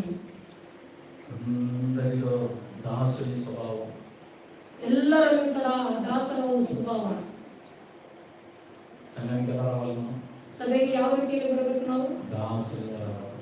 ದಾಸರಾಗಿ ಬರಬೇಕು. అందరూ రాజా రాణిలందరూ ಇವರೆಲ್ಲರೂ ರಾಜ ರಾಣಿಗಳು, నేను దాసుని. ನಾನು ಒಬ್ಬ ದಾಸನು. చాలా అందంగా ಆವಾಗ ನಾವು ಬಹಳ ಚಂದವಾಗಿ ಕಾಣುತ್ತೇವೆ. చక్కగా ఉన్నప్పుడు, ನಾವು ಚೆನ್ನಾಗಿ ಕಾಣುವಾಗ, సరైన సమయానికి సంఘానికి వస్తున్నప్పుడు, ಸರಿಯಾದಂತ ಸಮಯಕ್ಕೆ ಸಭೆಗೆ ಬರುವಾಗ నీ హద్దులను తెలుసుకున్నప్పుడు ನಿನ್ನ ಒಂದು ಮೇಲೆಯನ್ನು ನೀನು ತಿಳಿದುಕೊಂಡಾಗ నువ్వు ఏం మాట్లాడాలా ఏం మాట్లాడకూడదు అని నీకు తెలిసినప్పుడు ಏನು ಮಾತನಾಡಬೇಕು ಏನು ಮಾತನಾಡಬಾರದು ಎಂಬುದಾಗಿ ನೀನು ಅರಿತುಕೊಂಡಾಗ మంచి అలంకరణతో ఉంటావు. ಒಳ್ಳೆಯ ಅಲಂಕಾರದಿಂದ ನೀನು ಇರುತ್ತೀಯ. నీ హృదయం అంతా దేవుని వాక్యంతో నింపబడింది. ನಿನ್ನ ಹೃದಯವೆಲ್ಲ ದೇವರ ವಾಕ್ಯದಿಂದ ತುಂಬಲ್ಪಟ್ಟಿದೆ. పరిశుద్ధంగా పవిత్రంగా ఎదుగుతున్నావు. ನೀನು ಪವಿತ್ರವಾಗಿ ಪರಿಶುದ್ಧವಾಗಿ ನೀನು ಬೆಳೆಯುವಾಗ ನೀನು ಅಲಂಕಾರವುಳ್ಳವಳಾಗಿರುತ್ತೀಯ. నీలో ఉండే దీనత్వం ನಿನ್ನಲ್ಲಿರುವಂತಹ ದೀನತೆ ತಗ್ಗಿಸಿಕೊಳ್ಳುವಿಕೆ. చూసారా సంఘము పెళ్లి కుమార్తెకు పోల్చుకున్నట్టుగా మనం చూస్తున్నాం. ಸಭೆ ಮೊದಲ ಗಿತ್ತಿಗೆ ಹೋಲಿಕೆಯಾಗಿರುವುದನ್ನು ನಾವು ನೋಡುತ್ತೇವೆ. అదే 9వ వచనంలో అంతటా ఆ కడపటి 7 తెగుళ్లలో నిండిన 7 పాత్రలను పట్టుకున్న 7 దేవదూతలు ఒకడు వచ్చి ఇటు రమ్ము పెండి కుమార్తెను అనగా గొర్రెపిల్ల యొక్క భార్యను నీకు చూపెదనని నాతో చెప్పి 9ನೇ ವಚನ. ಕಡೆ 7 ಉಪದ್ರವಗಳಿಂದ ತುಂಬಿದ 7 ಪಾತ್ರೆಗಳನ್ನು ಹಿಡಿದಿದ್ದ 7 ಮಂದಿ ದೇವದೂತರಲ್ಲಿ ಒಬ್ಬನು ಬಂದು ನನ್ನ ಸಂಗಡ ಮಾತಾಡುತ್ತಾ, ಬಾ, ಯಜ್ಞದ ಕುರಿಯಾದತನಿಗೆ ಹೆಂಡತಿಯಾಗತಕ್ಕ ಮೊದಲ ರೀತಿಯನ್ನು ನೀನು ತೋರಿಸುವೆನು ಎಂದು ಹೇಳಿ ದೇವರಾತ್ಮವಶನಾದ ನನ್ನನ್ನು ಎತ್ತರವಾದ ದೊಡ್ಡ ಬೆಟ್ಟಕ್ಕೆ ಎತ್ತಿಕೊಂಡು ಹೋಗಿ ಯೆರೂಸಲೇಮ್ ಎಂಬ ಪರಿಶುದ್ಧ ಪಟ್ಟಣವು ದೇವರ ತೇಜಸ್ಸುಳ್ಳದ್ದಾಗಿ ಪರಲೋಕದೊಳಗಿಂದ ದೇವರ ಕಡೆಯಿಂದ ಇಳಿದು ಬರುವುದನ್ನು ನನಗೆ ತೋರಿಸಿದನು. పెళ్లి కుమార్తెగా దేవుడు నిన్ను నన్ను ఏర్పరచుకోబోతున్నాడు. ಮದುಮಗಳ ಹಾಗೆ ದೇವರು ನಿನ್ನನ್ನು ನನ್ನನ್ನು ಆರಿಸಿಕೊಂಡಿದ್ದಾನೆ. మన సంఘము పెళ్లి కుమార్తె వలె ఉండాలని ప్రభు కోరుకుంటున్నాడు. ನಮ್ಮ ಸಭೆ ಮೊದಲ ಗಿತ್ತಿ ಹಾಗೆ ಇರಬೇಕೆಂಬುದಾಗಿ ದೇವರು ಬಯಸುತ್ತಾ ಇದ್ದಾರೆ. పెళ్లి కుమార్తె ఎలా ఉంటది? ಮೊದಲ ಗಿತ್ತಿ ಯಾವ ರೀತಿಯಲ್ಲಿ ಇರುತ್ತಾಳೆ? ఎక్కడ పడితే అక్కడ తిరగదు. ಎಲ್ಲಂದ್ರಲ್ಲಿ ಅಡ್ಡಾಡೋದಿಲ್ಲ. ఎక్కడ పడితే అక్కడ అందరికి అక్కడతా ఉండదు. ಎಲ್ಲದರಲ್ಲಿ ಎಲ್ಲರೂ ಕಾಣಿಸ್ತಾ ಇರೋದಿಲ್ಲ. చాలా అందంగా ఉంటుంది. ಬಹಳ ಅಂದವಾಗಿರುತ್ತಾಳೆ. భర్తను ఎలా సంతోషపెట్టాలని ఆలోచిస్తుంది. ಗಂಡನನ್ನು ಯಾವ ರೀತಿಯಲ್ಲಿ ಸಂತೋಷಗೊಳಿಸಬೇಕು ಎಂಬುದಾಗಿ ಆಲೋಚನೆ ಮಾಡುತ್ತಾರೆ. భర్త ఇష్టపడేటువంటి ఒక పెళ్లి కుమార్తెగా ఉంటుంది. ಗಂಡನು ಇಷ್ಟಪಡುವಂತ ಒಂದು ಮದುಮಗಳ ಹಾಗೆ ಇರುತ್ತಾಳೆ. 7వ సంవత్సరంలో 7ನೇ ವರ್ಷದಲ್ಲಿ ఇవన్నీ కూడా ప్రభు మన సంఘానికి ఇచ్చేబోతున్నాడు. ಇವೆಲ್ಲವನ್ನು ಕರ್ತನು ನಮ್ಮ ಸಭೆಯಲ್ಲಿ ಮಾಡಲಿಕ್ಕೆ అది ముఖ్యంగా విలువగలదిగా ప్రభు చేయబోతున్నాడు. ಅದು ಒಂದು ಮುತ್ತಿನ ಹಾಗೆ ಬೆಲೆಯುಳ್ಳದ ಹಾಗೆ అది నీరు కట్టిన తోట వలె ఉండాలని ప్రభు కోరుతున్నాడు. ಅದು ನೀರು ತುಂಬಿದಂತ ತೋಟದ ಹಾಗೆ ಇರಬೇಕು. ఆకాశ పక్షులు వచ్చి కూర్చునేటువంటి ఒక చెట్టుగా ప్రభు చలించాడు. ಆಕಾಶ ಪಕ್ಷಿಗಳು ಬಂದು ಆ ಮರದಲ್ಲಿ ಕೂತುಕೊಳ್ಳುವ ಹಾಗೆ ಕರ್ತನು ಮಾಡಲಿಕ್ಕೆ ಇದ್ದಾನೆ. కొండ మీద ఉన్నటువంటి పట్టణంగా ప్రభువుని కోరుకుంటున్నాడు. ಬೆಟ್ಟದ ಮೇಲೆ ಕಟ್ಟಿದಂತ ಪಟ್ಟಣದ ಹಾಗೆ ಕರ್ತನು ಅದನ್ನು ಬಯಸುತ್ತಾ ಇದ್ದಾನೆ. దేహముగా పనిచేసేటువంటి దేహము ప్రభు కోరుకుంటున్నాడు. ಕೆಲಸ ಮಾಡುವಂತ ಒಂದು ಶರೀರದ ಹಾಗೆ ಇರಬೇಕೆಂಬುದಾಗಿ ಕರ್ತನು ಬಯಸುತ್ತಾ ಇದ್ದಾನೆ. పరిశుద్ధ పెళ్లి కుమార్తె ನೀನು ಪವಿತ್ರವಾದಂತ ಮೊದಲ ಗಿತ್ತಿಯಾಗಿ ಇರಬೇಕೆಂಬುದಾಗಿ ಕರ್ತನು ಬಯಸುವಂತವನಾಗಿದ್ದಾನೆ. ఈ మాటకు ప్రతిక్రియ చూపిస్తామా? ಈ ಒಂದು ಮಾತುಗಳಿಗೆ ನಾವು ಪ್ರತಿಕ್ರಿಯೆ ತೋರಿಸೋಣವಾ? ఈ ప్రభువుకునేటువంటి ఈ ఆశల కోరికలను నమ్ముదామా? ಕರ್ತನಿಗಿರುವಂತ ಆಶೆಯನ್ನು ಈ ಬಯಕೆಯನ್ನು ನಾವು ನಂಬೋಣವಾ? ఆ శ్వాసను సంఘానికి తీసుకొస్తామా? ಆ ಒಂದು ಶ್ವಾಸವನ್ನು ಸಭೆಗೆ ತರೋಣವಾ? ఎలాగా ప్రవచించుదామా? ಯೆಹೆಜ್ಕೇಲನ ಹಾಗೆ ನಾವು ಪ್ರವಾದನೆ ಮಾಡೋಣವಾ? ప్రభువు మమ్మల్ని 7వ సంవత్సరంలో పెళ్లి కుమార్తె వలె నిలుపుటకు సహాయం చేయును. ಈ 7ನೇ ವರ್ಷದಲ್ಲಿ ಮೊದಲ ಗಿತ್ತಿ ಹಾಗೆ ನಾವು ಬೆಳೆಯಲಿಕ್ಕೆ ನಮಗೆ ಸಹಾಯ ಮಾಡುತ್ತಾರೆ. మేము చాలా అందంగా కనపడాలి. ನಾವು ಬಹಳ ಸೌಂದರ್ಯವುಳ್ಳವರಾಗಿ అలంకరణతో మేము కనపడాలి ప్రభు. ಅಲಂಕಾರದಿಂದ ನಾವು ಕಾಣಬೇಕು. మా పైన బంగారము వెండి మా పైన ఉండాలి ప్రభు. ಬಂಗಾರ ಬೆಳ್ಳಿ ನಮ್ಮ ಶರೀರದ ಮೇಲೆ ಇರಬೇಕು ಕರ್ತನೆ. పరిశుద్ధ వస్త్రాలను కూడా మనం దయచేయడం అడుగుతాను. ಪರಿಶುದ್ಧವಾದಂತ ನೀತಿ ವಸ್ತ್ರಗಳನ್ನು ಸಹಿತ ನಮಗೆ ದಯಪಾಲಿಸು ಎಂಬುದಾಗಿ ಕೇಳೋಣ. మనం లేచిన కూడా ನಾವೆಲ್ಲರೂ ಎದ್ದು ನಿಂತುಕೊಳ್ಳೋಣವೇ? ప్రభువు ప్రతిక్రియను చూపిస్తామా? ದೇವರಿಗೆ ಪ್ರತಿಕ್ರಿಯೆ ನಾವು ತೋರಿಸೋಣ. ప్రభు హృదయంలో ఎటువంటి కోరికలు ఎటువంటి ఆశలు ప్రభు కలిగి ನಿನ್ನ ವಿಷಯದಲ್ಲಿ ಕರ್ತನು ಎಂತ ಒಂದು ಆಶೆಯನ್ನು ಎಂತ ಒಂದು ಬಯಕೆಯನ್ನು ప్రభు ಇಟ್ಟುಕೊಂಡಿದ್ದಾನೆ. నిన్ను తృప్తిపరిచాడు. ಕರ್ತನು ನಿನ್ನನ್ನು ప్రభు ತೃಪ್ತಿಗೊಳಿಸಿದ್ದಾನೆ. నీకు సంతోషం ఇచ్చాడు. ಕರ್ತನು ನಿನಗೆ ಸಂತೋಷವನ್ನು ప్రభు ಕೊಟ್ಟಿದ್ದಾನೆ. నీకు నవ్వును కలగజేశాడు. ಕರ್ತನು ನಿನಗೆ ನಗುವನ್ನು ಉಂಟು ಮಾಡಿದ್ದಾನೆ. చెప్తావా ప్రభువుకు ఇవాళ? ಈ ದಿನ ಹೇಳ್ತೀಯ ಕರ್ತನಿಗೆ, ప్రభా, నా సంఘం నీరు కట్టిన తోట వలె ఉండాలి. ಕರ್ತನೇ ನಮ್ಮ ಸಭೆ ನೀರು ತುಂಬಿದ ತೋಟದ ಹಾಗೆ ಇರಬೇಕು. ప్రతి వారం ప్రతి కూడిక అది నీరు కట్టిన తోట వలె మా సంఘం ఉండాలి. ಪ್ರತಿ ವಾರ ಪ್ರತಿಯೊಂದು ಕೂಟ ಸಹಿತ ನೀರಿನ ತುಂಬಿದಂತಹ ಕೂಟವಾಗಿರುತ್ತೆ. ప్రభా మా సంఘము మహాసైన్యము వలె వర్ధిల్లాల ప్రభువా. ನಮ್ಮ ಸಭೆ ದೊಡ್ಡ ಸೈನ್ಯದ ಹಾಗೆ ಅಭಿವೃದ್ಧಿ ಹೊಂದಬೇಕು ಕರ್ತನೆ. ప్రార్థిస్తావా? ಪ್ರಾರ್ಥನೆ ಮಾಡುತ್ತೀಯಾ? నేను అవకాశం ఇస్తున్నా, దయచేసి ఒక్క నిమిషం అనేది ప్రార్థించాలి. ఎవరైనా ప్రార్థించవచ్చు. ನಿಮಗೆ ಅವಕಾಶ ಕೊಡುತ್ತಾ ಇದ್ದೇನೆ. ಒಂದೇ ನಿಮಿಷದಲ್ಲಿ ನೀವು ಯಾರಾದರೂ ఒకటే నిమిషం ಒಂದೇ ನಿಮಿಷದಲ್ಲಿ విశ్వాసంతో, ನಂಬಿಕೆಯಿಂದ, ప్రవచన పూర్వకంగా ಪ್ರವಾದನ ప్రభు ಪೂರ್ವಕವಾಗಿ దీన్ని చేయబోతున్నాడని విశ్వాసంతో ఎవరైనా ప్రార్థించవచ్చు. ಕರ್ತನು ಈ ಕೆಲಸವನ್ನು ಮಾಡಲಿಕ್ಕಿದ್ದಾನೆ ಎಂಬುದಾಗಿ ಯಾರಾದರೂ ಪ್ರಾರ್ಥಿಸಬಹುದು. ಪ್ರೀತಿ ಸ್ವರೂಪನಾದ ನಮ್ಮ ಕರ್ತನೇ, ನಿಮಗೆ ಸ್ತೋತ್ರ ಸ್ವಾಮಿ. ಅಪ್ಪಾ ತಂದೆ, ದೇವರು ನಿನ್ನ ಕಾಯ್ದು ಕಾಪಾಡಿದ ಸ್ವಾಮಿ. 6 ವರ್ಷ ಸ್ವಾಮಿ ತಾಯಿಯಾಗಿ ತಂದೆಯಾಗಿ ಮನೆಯಲ್ಲಿ ಯಾವ ತರ ಕಾಪಾಡಿದ ಸ್ವಾಮಿ, ಅದೇ ತರ ಸ್ವಾಮಿ ಸಭೆ ನಿನ್ನ ಕಾಯ್ದು ಕಾಪಾಡಿದ ಸ್ವಾಮಿ. ನಿಮಗೆ ಕೋಟ್ಯಾನಿ ಕೋಟಿ ಸ್ತೋತ್ರ ಸ್ವಾಮಿ. ಅಪ್ಪ ಸ್ವಾಮಿ ಎದು ಬಿದ್ದಿದ್ದು ಸ್ವಾಮಿ, ದೊಡ್ಡ ಸೈನ್ಯ ಮಾಡಿದ ಸ್ವಾಮಿ, ಅದಕ್ಕಾಗಿ ಸ್ತೋತ್ರ ಸ್ವಾಮಿ. ಅಪ್ಪ ಸ್ವಾಮಿ ಅದೇ ತರ ಸ್ವಾಮಿ ನಮ್ಮ ಸಭೆ ಎದು ಬಿದ್ದಿದ್ದು ಸ್ವಾಮಿ, ನೀವು ದೊಡ್ಡ ಸೈನ್ಯ ಮಾಡಿದ ಸ್ವಾಮಿ, ಅದಕ್ಕಾಗಿ ಸ್ತೋತ್ರ ಸ್ವಾಮಿ. ಯೇಸು ನಾಮದಲ್ಲಿ ಬಿಡುತ್ತೇನೆ. ఎవరైనా ఉన్నారా? ಯಾರಾದರೂ ಇದ್ದೀರಾ?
ధైర్యపరిచారు ప్రభా, ఈ సంఘాన్ని కట్టింది మీరునైనా ప్రభా తండ్రి. ఈ చెట్టును నాటి నీళ్లు పోసి వర్గలు చేసుకుంటే వాళ్ళు స్తోత్రాలు చెల్లించుకుంటున్నానైనా. 6 సంవత్సరాలు ప్రభా తండ్రి మీ మాట వినలేదయ్యా మేము తండ్రి. మీరు చెప్పింది చెయ్యలేదయ్యా. మీరు చెయ్యమన్నది నాయన, మీరు వద్దన్నది చేశాం ప్రభా తండ్రి. మమ్మల్ని క్షమించండి నాయన, క్షమించండి ప్రభా. ఇదిగో నాయన ఇన్ని సంవత్సరాలు ప్రభా మమ్మల్ని భరించి సహించి నాయన తండ్రి తిరిగి మరలా 7వ సంవత్సరం ప్రవేశపెట్టిందే వాళ్ళకి స్తోత్రాలు చెల్లించుకుంటున్నానైనా. ఇదే కాల సమయంలోనైనా ఈ సేవకుని ద్వారా నేను తండ్రి వాక్యంతో మీరు మాట్లాడిన మాటలను బట్టి మీకు స్తోత్రాలు చెల్లించుకుంటున్నాను ప్రభా. ఇకనైనా నాయన తండ్రి, ఇప్పుడైనా నాయన బుద్ధి తెచ్చుకోండి ప్రభా నాయన తండ్రి. యేసయ్యా విన్న మాటలు విన్నట్టుగా నాయన తండ్రి వాటిని మా జీవితాలలో నాయన తండ్రి అలవర్చుకొని నాయన ప్రభా తండ్రి అనుసరించి ఒక సైనికుల వల్ల మమ్మల్ని నడిపించండి నాయన ప్రభా నాయన తండ్రి. మీరు కట్టిన తోట వలన సమృద్ధి అయిన జీవితాన్ని మాకు దయచేయమని యేసు నామములో అడుగుతున్నాను తండ్రి. ಪಕ್ಕದ ತಂದೆ ಕೊಟ್ಟಿರುವಂತ ಇಂಥ ಒಳ್ಳೆ ದಿವಸಕ್ಕಾಗಿ ಸ್ತೋತ್ರಪ್ಪ ಸ್ವಾಮಿ. ಅಪ್ಪ ಬೆಳಗಿನಿಂದ ಇರುವವರೆಗೂ ಸ್ವಾಮಿ ಅಪ್ಪ ನಿನ್ನ ವಾಕ್ಯಗಳಿಂದ ಸ್ವಾಮಿ ತುಂಬಿಸಿ ನಮ್ಮನ್ನು ಸ್ವಾಮಿ ರಕ್ಷಣೆ ಪಾತ್ರೆಯಿಂದ ನಮ್ಮನ್ನು ತುಂಬಿಸಿದ್ದಕ್ಕಾಗಿ ಸ್ತೋತ್ರ ಹೌದು ಸ್ವಾಮಿ. ಅಪ್ಪ ಸ್ವಾಮಿ 6 ವರ್ಷ ಕಂಪ್ಲೀಟ್ ಆಗಿ ಸ್ವಾಮಿ 7ನೇ ವರ್ಷದಲ್ಲಿ ಸ್ವಾಮಿ ನಾವು ಸಂತೋಷದಿಂದ ಇರುವಂತೆ ಸಹಾಯ ಮಾಡಿ ಸ್ವಾಮಿ. ಅಪ್ಪ ನಾನು ನಗುವಂತೆ ಸ್ವಾಮಿ ಸಾರಗಳು ಯಾವ ರೀತಿ ಸ್ವಾಮಿ ನಗುವ ಸ್ವಾಮಿ ನಾವು ಸಹ ನಗುವಂತೆ ಸಹಾಯ ಮಾಡಿ ಸ್ವಾಮಿ. ಹೌದು ಸ್ವಾಮಿ ನಮಗೆ ನಿಮ್ಮ ವಾಕ್ಯದ ಮೇಲೆ ಸಂತೃಪ್ತಿಯನ್ನು ಕೊಡಿ ಸ್ವಾಮಿ. ಅಪ್ಪ ತೃಪ್ತಿಯಿಂದ ನಮ್ಮನ್ನು ನಡೆಸಿ ಅಂತ ಹೇಳ್ತಾ ಯೇಸು ಕ್ರಿಸ್ತನ ಹೆಸರಲ್ಲಿ ಬೇಡುವುದಿದೆ ಸ್ವಾಮಿ.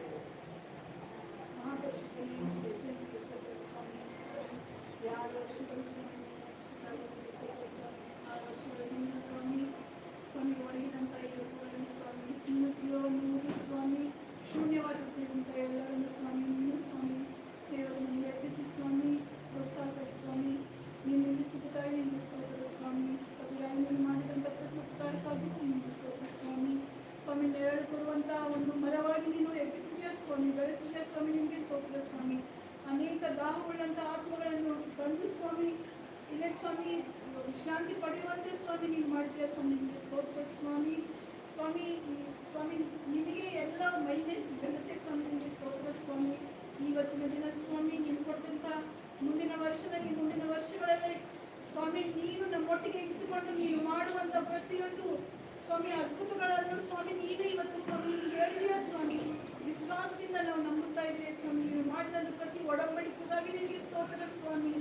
ಸ್ವಾಮಿ ಈ ಸಭೆಯನ್ನು ನೀನು ಒಂದು ಮುತ್ತಿನ ಹಾಗೆ ಸ್ವಾಮಿ ಒಂದು ಮೊದಲಿಗಿತ್ತಿ ಹಾಗೆ ಸ್ವಾಮಿ ಮೊದಲಿಗೆ ಚಿತ್ತನನ್ನು ಅಲಂಕರಿಸಿಕೊಳ್ಳುವಂತೆ ಸ್ವಾಮಿ ದೀನತೆಯನ್ನು ಸಾತ್ವಿಕತೆಯನ್ನು ಸ್ವಾಮಿ ಯಥಾರ್ಥತೆಯನ್ನು ಸ್ವಾಮಿ ನಮ್ಮ ಸಭೆಯನ್ನು ಸ್ವಾಮಿ ಈ ಒಂದು ಅಲಂಕಾರದಿಂದ ನೀನು ಅಲಂಕರಿಸಿ ಸ್ವಾಮಿ ನಮ್ಮನ್ನು ನಿನ್ನ ಬರೋಣಕ್ಕೆ ನಮ್ಮನ್ನೆಲ್ಲರನ್ನು ಸಿದ್ಧಪಡಿಸ್ತೇವೆ ಅಂತ ನಂಬುತ್ತಾ ಸ್ವಾಮಿ. ಇವತ್ತು ನೀನು ಮಾತಾಡಿದ ಪ್ರತಿಯೊಂದು ಮಾತಿನಲ್ಲಿ ನಿನ್ನ ಸ್ತೋತ್ರವನ್ನು ಸಲ್ಲಿಸುತ್ತಾ ನಿನಗೆ ಎಲ್ಲ ಘನತ ಮಹಿಮೆ ಸ್ವಾಮಿ ಎಲ್ಲವನ್ನು ನಿನಗೆ ಸಮರ್ಪಿಸುತ್ತಾ ಸ್ವಾಮಿ. ನಮ್ಮ ಸಭೆಯನ್ನು ನೀನು ನಡೆಸ್ತೀಯ, ನೀನೇ ಮುಂದಿಟ್ಟುಕೊಂಡು ಸ್ವಾಮಿ ಸೇವಕನನ್ನು ನಿಲ್ಲಿಸಿ ಇನ್ನು ನೀನು ಬಲಪಡಿಸಿ ಸ್ವಾಮಿ. ಪ್ರತಿಯೊಂದು ವಿಷಯದಲ್ಲಿ ಸ್ವಾಮಿ ಬ್ರದರನ್ನು ನೀನು ಇನ್ನೂ ಸ್ವಾಮಿ ಬಲಪಡಿಸಿ ನಡೆಸಿ ಈ ಸಭೆಗಾಗಿ ನೀನು ಏರ್ಪಡಿಸಿಕೊಂಡು ನೀನು ಆರಿಸಿಕೊಂಡಂತ ಈ ಸೇವಕರನ್ನು ಬಲಪಡಿಸಿ ನೀನು ನಡೆಸಿ ಅಂತಂದ್ರೆ ಬೇಡುತ್ತಾ ಸ್ವಾಮಿ ನಮ್ಮನ್ನು ನಾವು ತಪ್ಪಿಸ್ಕೊಂಡು ನಿನ್ನನ್ನೇ ಹೆಚ್ಚಿಸುತ್ತಾ ಯೇಸು ಕ್ರಿಸ್ತನ ಅತಿ ಪರಿಶುದ್ಧ ನಾಮದಲ್ಲಿ ಬೇಡಿ ಹೊಂದಿದ್ದೇವೆ. ಒಂದೇ ಅವಕಾಶ ಕೊನೆಯದಾಗಿ ಯಾರಾದ್ರು ಸಭೆಗೆ ನಾವು ಬಂದಾಗ ಕರ್ತನೆ ನಮಗೆ ಜೀವವನ್ನು ಅಪ್ಪ ವಿಶ್ವಾಸವನ್ನು ಕೊಟ್ಟಂತ ದೇವರಾಗಿದ್ದೆ ಅದಕ್ಕಾಗಿ ಸ್ತೋತ್ರ ದೇವರೇ. ಅಪ್ಪ ನಾವು ಸಂತೋಷ ಪಡುವಂತೆ ನೀನು ಸಹಾಯ ಮಾಡಿದ್ದೆ ಅದಕ್ಕಾಗಿ ಸ್ತೋತ್ರ. ನಾವು ನಗುವಂತೆ ನೀನು ಮಾಡಿದ್ದಿ ಸ್ತೋತ್ರ ಸ್ವಾಮಿ.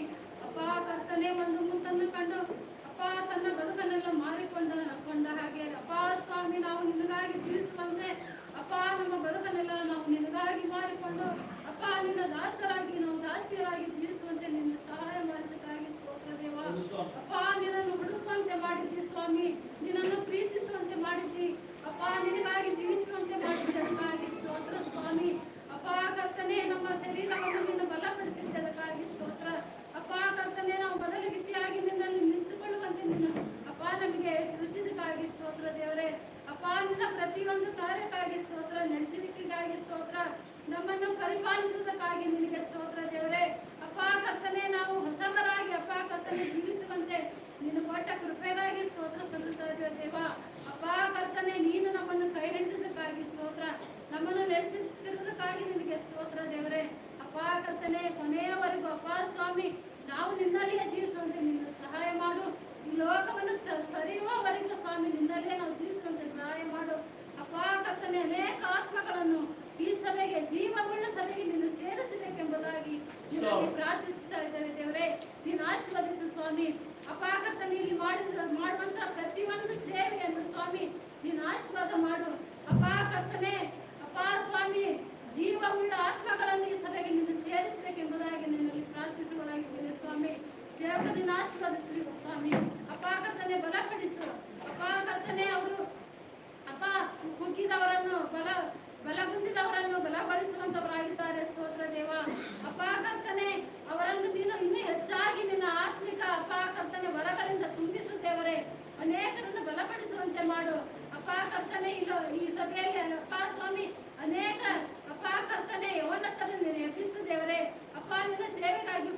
ಕೊಡಬೇಕೆಂಬುದಾಗಿ ನನ್ನಲ್ಲಿ ಪ್ರಾರ್ಥಿಸ್ತಾ ಇದೆ ದೇವ. ಅಪ್ಪ ಕರ್ತನೇ, ಅದೇ ರೀತಿಯಾಗಿ ನಮ್ಮನ್ನು ಸ್ವಾಮಿ ಇಲ್ಲಿವರೆಗೆ ನೀನು ನಡೆಸಿದ್ದೆ, ಅದಕ್ಕಾಗಿ ಸ್ತೋತ್ರ ದೇವರೇ.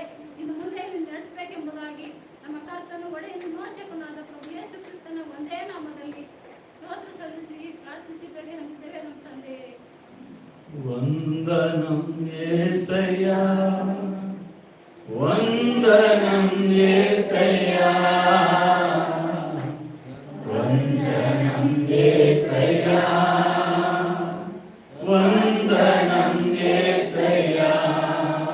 నీవు చేసిన మేలకు, నీవు చూపిన కృపలకు, నీవు చేసిన మేలకు, నీవు చూపిన మేలకు ఏ పాటి వాడను నేను, నన్నెంతగానో ప్రేమించావు, అంచలంచలుగా హెచ్చించి నన్నెంతగానో దీవించావు. ఏ పాటి వాడనని నేను, నన్నెంతగానో ప్రేమించావు, అంచలంచలుగా హెచ్చించి నన్నెంతగానో దీవించావు. వందనం యేసయ్యా, వందనం యేసయ్యా, వందనం యేసయ్యా, వందనం యేసయ్యా. ఆమేన్.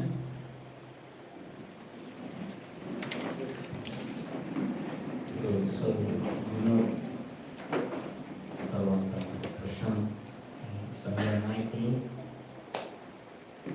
వారి సాక్ష్యాన్ని 5 నిమిషాలు కింద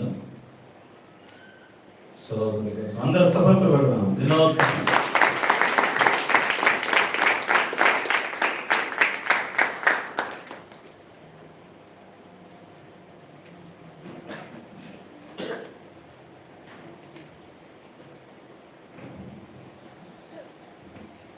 ಯೇಸುಕ್ರಿಸ್ತನಲ್ಲಿ ನಿಮಗೆಲ್ಲರಿಗೂ ನಾವು ವಂದನೆ ಸಲ್ಲಿಸುತ್ತೇನೆ.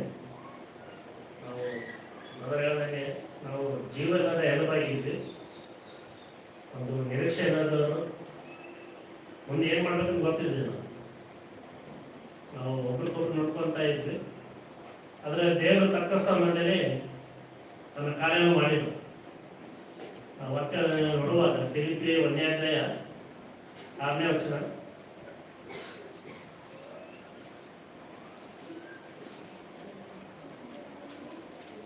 ಈ ಒಳ್ಳೆ ಕೆಲಸವನ್ನು ನಿಮ್ಮಲ್ಲಿ ಪ್ರಾರಂಭಿಸಿದಾತನು ಅದನ್ನು ನಡೆಸಿಕೊಂಡು ಯೇಸು ಕ್ರಿಸ್ತನು ಬರುವ ದಿನದೊಳಗಾಗಿ ಸ್ಥಿತಿಗೆ ತರುವೆನೆಂದು ನನಗೆ ಭರವಸೆ ಉಂಟು.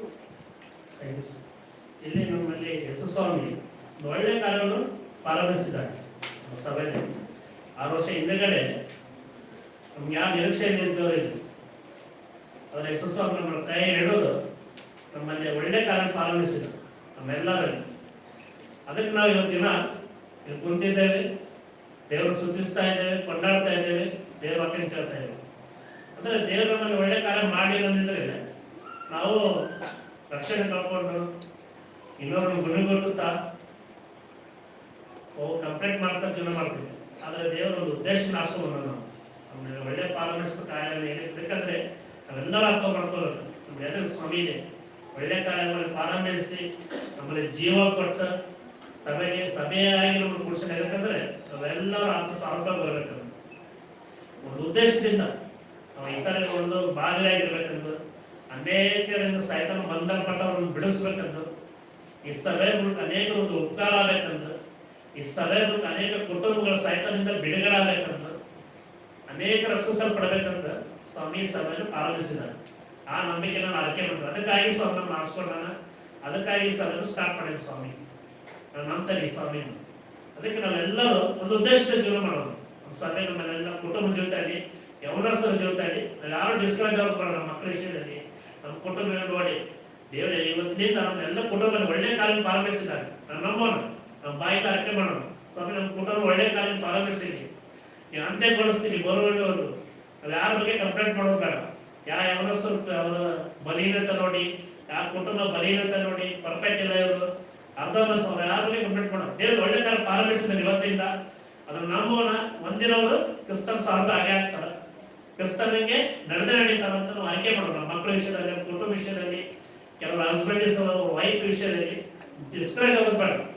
ದೇವರು ಇವತ್ತಿಂದ ಒಳ್ಳೆ ಕಾಲ ಪ್ರಾರಂಭಿಸಿದ್ದಾರೆ, ಅದು ನಂಬೋಣ. ದೇವ್ರ ಇನ್ನೊಂದು ತೋರಿಸ್ತೀನಿ. ಅಪೊಸ್ತಲರ ಕೃತ್ಯ ಎಲ್ಲರೂ ಗೊತ್ತಿದ್ದ ವಚನ ಇದು, 2ನೇ ಅಧ್ಯಾಯ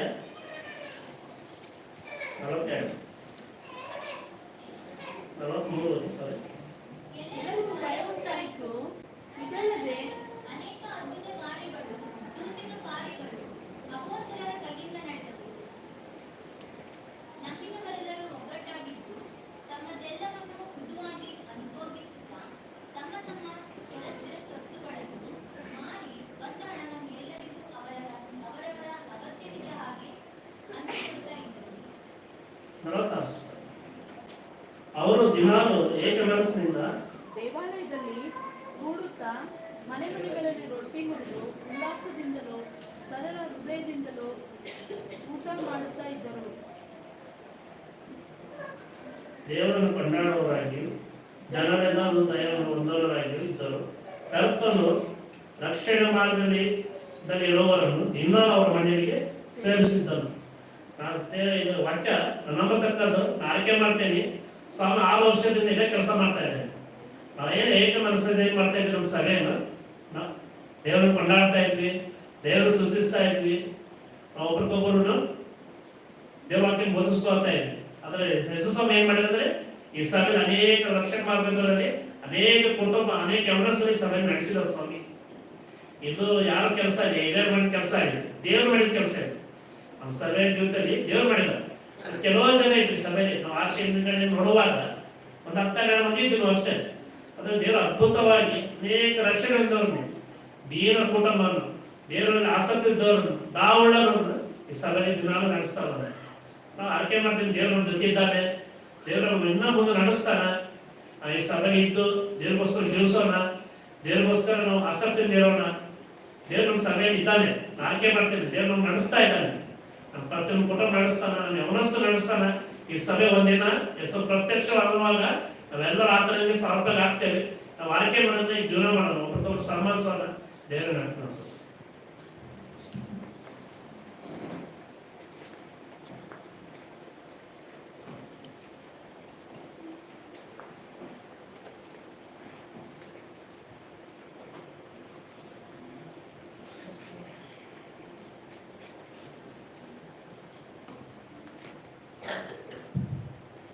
బ్రదర్స్ అండ్ సిస్టర్స్, నిజంగా ఈరోజు చాలా సంతోషమైన నాకు, ಬಹಳ ಸಂತೋಷ ಆಗಿದೆ ನನಗೆ. ಇದೇ ಸಂತೋಷ 6 ಸಂವತ್ಸರ వెనక లేదు మాకు. 6 ವರ್ಷಗಳ ಹಿಂದೆ ಈ ತರವಾದ ವಾತಾವರಣ ಇರಲಿಲ್ಲ. నిజంగా 6 సంవత్సరాల వెనక 6 ವರ್ಷಗಳ ಹಿಂದೆ మా పరిస్థితి ఎట్లున్నదంటే, ನಮ್ಮ ಪರಿಸ್ಥಿತಿ ಹೇಗಿತ್ತು ಅಂದರೆ, కొన్ని మంది మమ్మల్ని దొంగలు ಇವೆಲ್ಲ ಕಳ್ಳರು ಅಂತ ಕೇಳೋದು.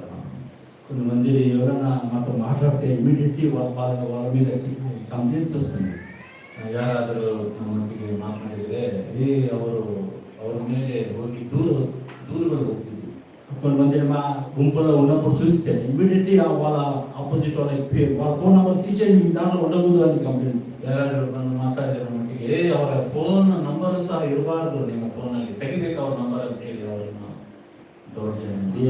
ఆ టైంలో కొన్ని మందిలో మేము ಆ ಸಮಯದಲ್ಲಿ ಕೆಲವರು ಸ್ವಲ್ಪ ಮಂದಿ నిజ మాకు తెలియకుండా మేము ఒకరికొకరు కలుసుకున్నాము. ಗೊತ್ತಿಲ್ಲದೆ ನಾವು ಒಬ್ಬರೊಬ್ಬರು ಭೇಟಿಯಾಗಿದ್ವಿ. నిజంగా అయితే ఆ కలుసుకున్న రోజు మాలో అందరూ ఒకటే థాట్ ఉన్నది, ఒకటే యూనిటీ ఉన్నది, ఒకటే అందరం మైండ్లో ఒకటే మైండ్ ಸೆಟಪ್ ఉంది. ಆ ಕೆಲವರಲ್ಲಿ ಒಂದೇ ಆಲೋಚನೆ, ಒಂದೇ ಮನಸ್ಸು ಕೆಲವು ಜನರಲ್ಲಿ ಒಂದೇ ಇತ್ತು. నిజంగా ఆ దినం చాలా మందికి తెలియదు ఇది, ಅನೇಕರಿಗೆ ಗೊತ್ತಿಲ್ಲ ಈ ವಿಷಯ. మేము సంఘం నుంచి బయటకు వచ్చినాక మేము యాక్చువల్లీ మేమందరం ఒక యాక్సిడెంట్లీ కలుసుకున్నాము. ನಾವು ಒಂದು ಗುಂಪಿನಿಂದ ನಾವು ಹೊರಗೆ ಬಂದಿರುವಾಗ ನಮ್ಗೆ ಗೊತ್ತಿಲ್ಲದೆ ನಾವು సేరిద్వి. మేము యాక్చువల్లీ కలుసుకున్నప్పుడు మేము వెదర్ ఇంటికి పోవాలని ప్లాన్ చేస్తున్నాం. సోదరుడు మనకి ಹೋಗ್ಬೇಕಂತ ವಿಚಾರ ಮಾಡಿ. అందరి మైండ్ ఏమనుకుంటే మా మైండ్ ఎట్లున్నదంటే బ్రదర్ బాగా ఉంటాడు, చాలా డిస్కరేట్ అయి ఉంటాడు, పోదామా వద్దా ఎట్టా బాగా నేను కూర్చున్నాను. ನನಗೆ ಒಂದು ಸರಿಯಾದ ಇದಿರಲಿಲ್ಲ, ಸಂದೇಹವಿತ್ತು ಹೇಗಿರ್ತಾರೋ ಏನೋ ಸಹೋದರರು ಅಂತೇಳಿ. అయితే ఆ దినం వాళ్ళ ఇంటికి పోయినప్పుడు ಆ ದಿವಸ ಅವ್ರ ಮನೆಗೆ ನಾವು ಹೋಗಿರುವಾಗ అంత సీన్ అంతా ఉల్టా అయింది. ಅದು ನಾವು ಅನ್ಕೊಂಡಿದ್ದು ಅಂತ ಇರುವಂತ ಒಂದು ವಾತಾವರಣನೇ ಬೇರೆ. మేము ఫుల్ రైతులం లేదు, వాళ్ళని నిషేధొద్దు అది ఇదని ఫుల్ ఇదైతా ఉండరు. ನಾವು ಬಹಳ ಸಂಕೋಚದಿಂದ, ನಾವು ಬಹಳ ಚಿಂತೆಯಿಂದ ನಾವು ಇದ್ವಿ. అయితే ఆ దినం బ్రదర్ నవ్వుతా ఉన్నాడు. ಅಂದ್ರೆ ಆ ದಿವಸ ಸಹೋದರರು ತುಂಬಾ ನಗ್ತಾ ಇದ್ರು. రివర్స్ మమ్మల్ని ఇది కూల్ చేస్తా ఉన్నాడు. ತಿರುಗಿ ನಮ್ಮನ್ನೇ ಆದರಣೆ ಮಾಡ್ತಾ ಇದ್ರು. రియల్లీ ఆ దినము నిజంగా నేను చాలా వండర్ అయినా, ನನ್ಗೆ ಬಹಳ ಆಶ್ಚರ್ಯ ಆಯ್ತು ಆ ದಿವಸ. ఇది ఎట్టా పాసిబుల్ అని. ಇದು ಹೇಗೆ ಸಾಧ್ಯ ಅಂತ. నిజంగా బ్రదర్ అంటారు అంటాడు, మనలో వాక్యం ఉంటే ఆ హ్యాపీనెస్ నవ్వు ఎప్పుడు ఉంటుందని.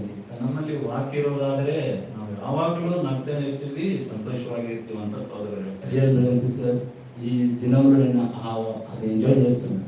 ಈ ದಿನವೂ ನಾನು ಅದರಲ್ಲಿ ಆನಂದಿಸ್ತಾ ಇದ್ದೇನೆ. నిజంగా బ్రదర్ కొన్ని సిచ్యువేషన్ నిజంగా ఈ పోస్టర్లో ఉన్న కొన్ని పోస్టర్స్ నిజంగా నాకు చాలా టచ్ అయినాయి. ఫస్ట్ వీడియోస్ చూసినప్పుడు ಇಲ್ಲಿರುವಂತ ಈ ಫ್ಲಕ್ಸ್ ನಲ್ಲಿ, ಈ ಪೋಸ್ಟರ್ ಅಲ್ಲಿ ನೋಡ್ತೇವೆ ಇರುವಂತ ಅನೇಕ ಚಿತ್ರಗಳನ್ನು ನೋಡ್ತಾ ಇದ್ದೀವಿ. నిజంగా నాకైతే అపోస్తలులను మనం చూసినప్పుడు ఆ సంవత్సరానికి మేము అందరం కింద పడినాం. ఇవాళైతే బయట నుంచి వచ్చిన సేమ్ కింద పడినాం మేము అందరం. ನಾವು ಸಹ ಅಲ್ಲಿ ಕೆಳಗೆ ಬಿದ್ದು ಹೋಗಿದ್ವಿ. నిజంగా దేవుడు ఆ కింద మమ్మల్ని కొన్ని మందిరమే మేము మళ్ళా ಸ್ವಲ್ಪ ದಿನ ನಾವು ಅಷ್ಟೇ తిరిగి బ్రదర్ గారు కలిసినాక మాకు ఒక బ్రదర్ కలిసినాక మాకు అర్ధ మనసు ఉన్నది. ನಾವು ಭೇಟಿಯಾಗಿದ್ರು ಅರ್ಧ ಮನಸ್ಸಿತ್ತು ನಮ್ಮಲ್ಲಿ. ఏందబ్బా బాగున్నాము, ఇక్కడ ఏమవుతుందో ఏందబ్బా ఆ నీడు ఉన్నది. ఇప్పుడు టోటల్ ఎండలోకి వచ్చినాము. ಅಲ್ಲೇ ನೆರಳಿತ್ತು, ಅದಿತ್ತು, ಇದಿತ್ತು, ಇಲ್ಲಿ ಏನಿದೆ ಮುಂದೆ ಹೇಗೋ ಏನೋ ಅಂತ ಸಂಕೋಚ ಇತ್ತು. నిజంగా టోటల్లీ దేవుడి మీద డిపెండ్ లేకుండా వచ్చినాం బయటికి. ದೇವ್ರ ಮೇಲೆ ಆಧಾರ పట్టు ನಾವು ಹೊರಗೆ ಬಂದಿವಿ. పాత చర్చిలో ఒక బ్రాండ్ వేసుకుని ఉన్నాం. తర్వాత మేము అందరం ತಲೆಗೆ ಒಂದು ಪಟ್ಟಿ ಕಟ್ಕೊಂಡಿದ್ವಿ ಹಳೆ ಸಭೆಯಲ್ಲಿ. ఆ బ్రాండ్ చాలా అటాచ్ అయి ఉన్నాం. ಆ ಒಂದು ಹೆಸರಿಗೆ ಬಹಳ ಅಂಟ್ಕೊಂಡಿದೀವಿ ನಾವು. నిజంగా ఆ బ్రాండ్ నుంచి బయటికి రావాలంటే మాకు అందరికీ నాకు చాలా ఎక్కువ సమయం వెళ్ళే. ನನಗೆ ಬಹಳ ಸಮಯ ಆಗಲಿಲ್ಲ ಆ ಒಂದು ಹೆಸರಿನಿಂದ ಹೊರತರಕ್ಕೆ. అదే రీతిగా ఇంకో సీన్ చూస్తాం మనం.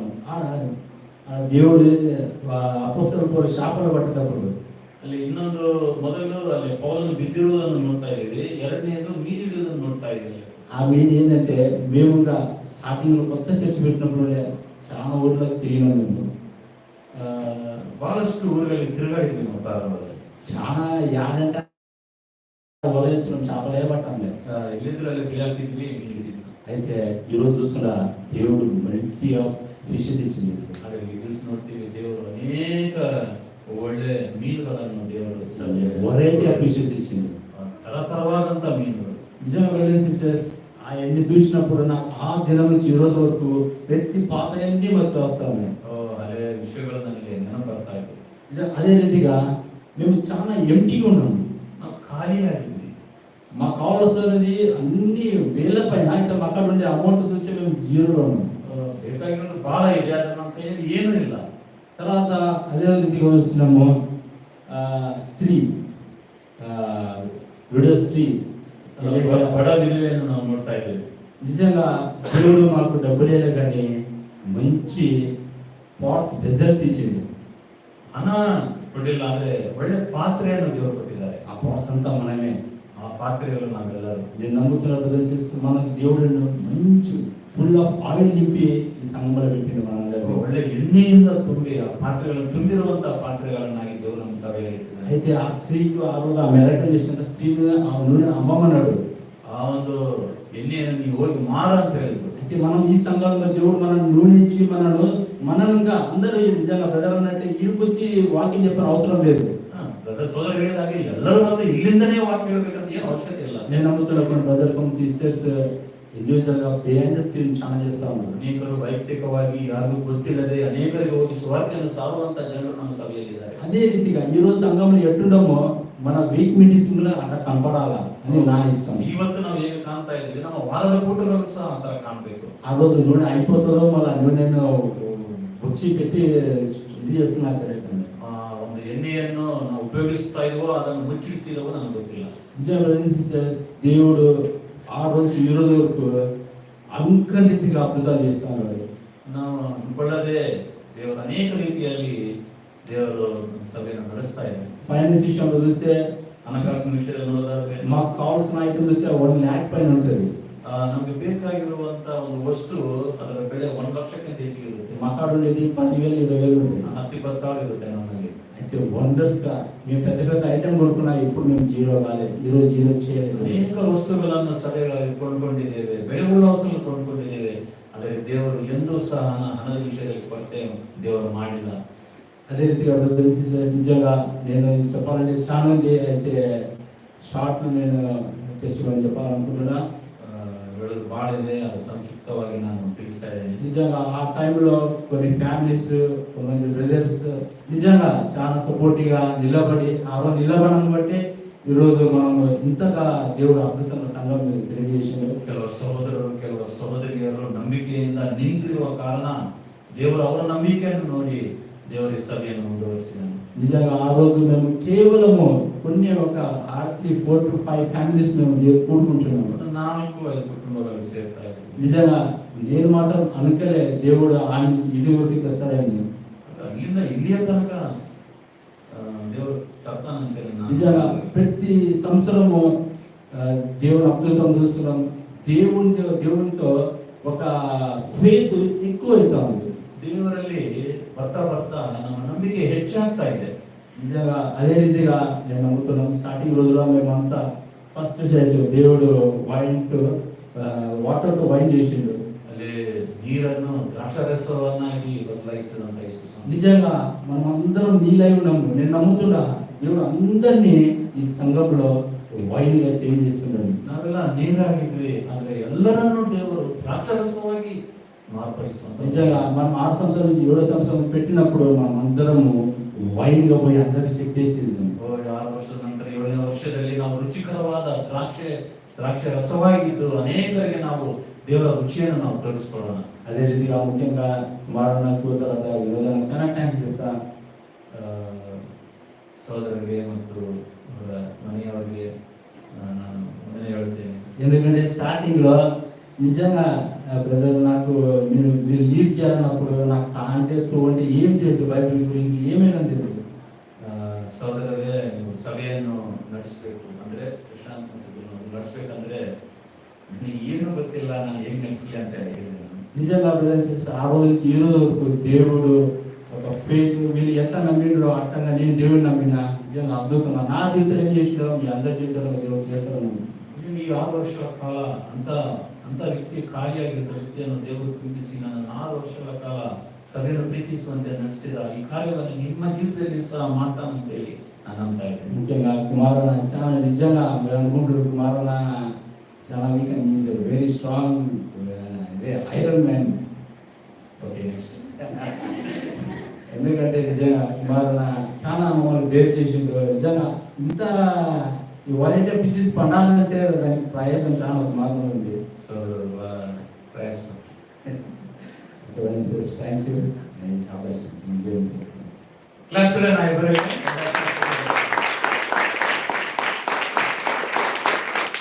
సోదర డానియల్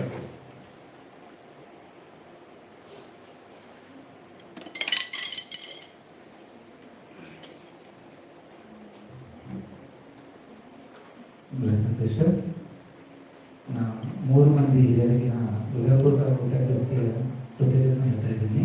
ನಿಜವಾದ ಅದ್ಭುತವಾದಂಥ ವಾಕ್ಯವನ್ನು ನಾವು ಈ ಮುಂಜಾನೆ ವೇಳೆಯಲ್ಲಿ ಕೇಳಿಸ್ಕೊಂಡಿದ್ದೀವಿ. ನಾವು ನಿರ್ಣಯ ತಗೊಳ್ಳುವಂಥ ವಿಷಯ ನಮ್ಮದಾಗಿದೆ. ನಾವು 7ನೇ ವರ್ಷದಲ್ಲಿ ನಾವು ಹೋಗ್ತಾ ಇದ್ದೀವಿ. ನಾವು ಯಾವ ರೀತಿಯಲ್ಲಿ ಹೋಗಿದ್ರೆ ಚೆನ್ನಾಗಿರ್ತಂತೆ ನಾವು ನಿರ್ಣಯ ತಗೋಬೇಕು. ಈ ಸಮಯದಲ್ಲಿ ಒಂದು ಚಿಕ್ಕ ವಿರಾಮ ಇದೆ, 10 ನಿಮಿಷ ವಿರಾಮ. ಆದ ನಂತರ ನಾವು ಇಲ್ಲೇ ಬಂದು ಸೇರೋಣ. ಚಿಕ್ಕ ವಿರಾಮ ಇದೆ, ಟೀ ಬ್ರೇಕ್ ಇದೆ, ಟೀ ಮತ್ತು ಬಿಸ್ಕೆಟ್ ನಮಗೆ ಸಿದ್ಧವಾಗಿದೆ.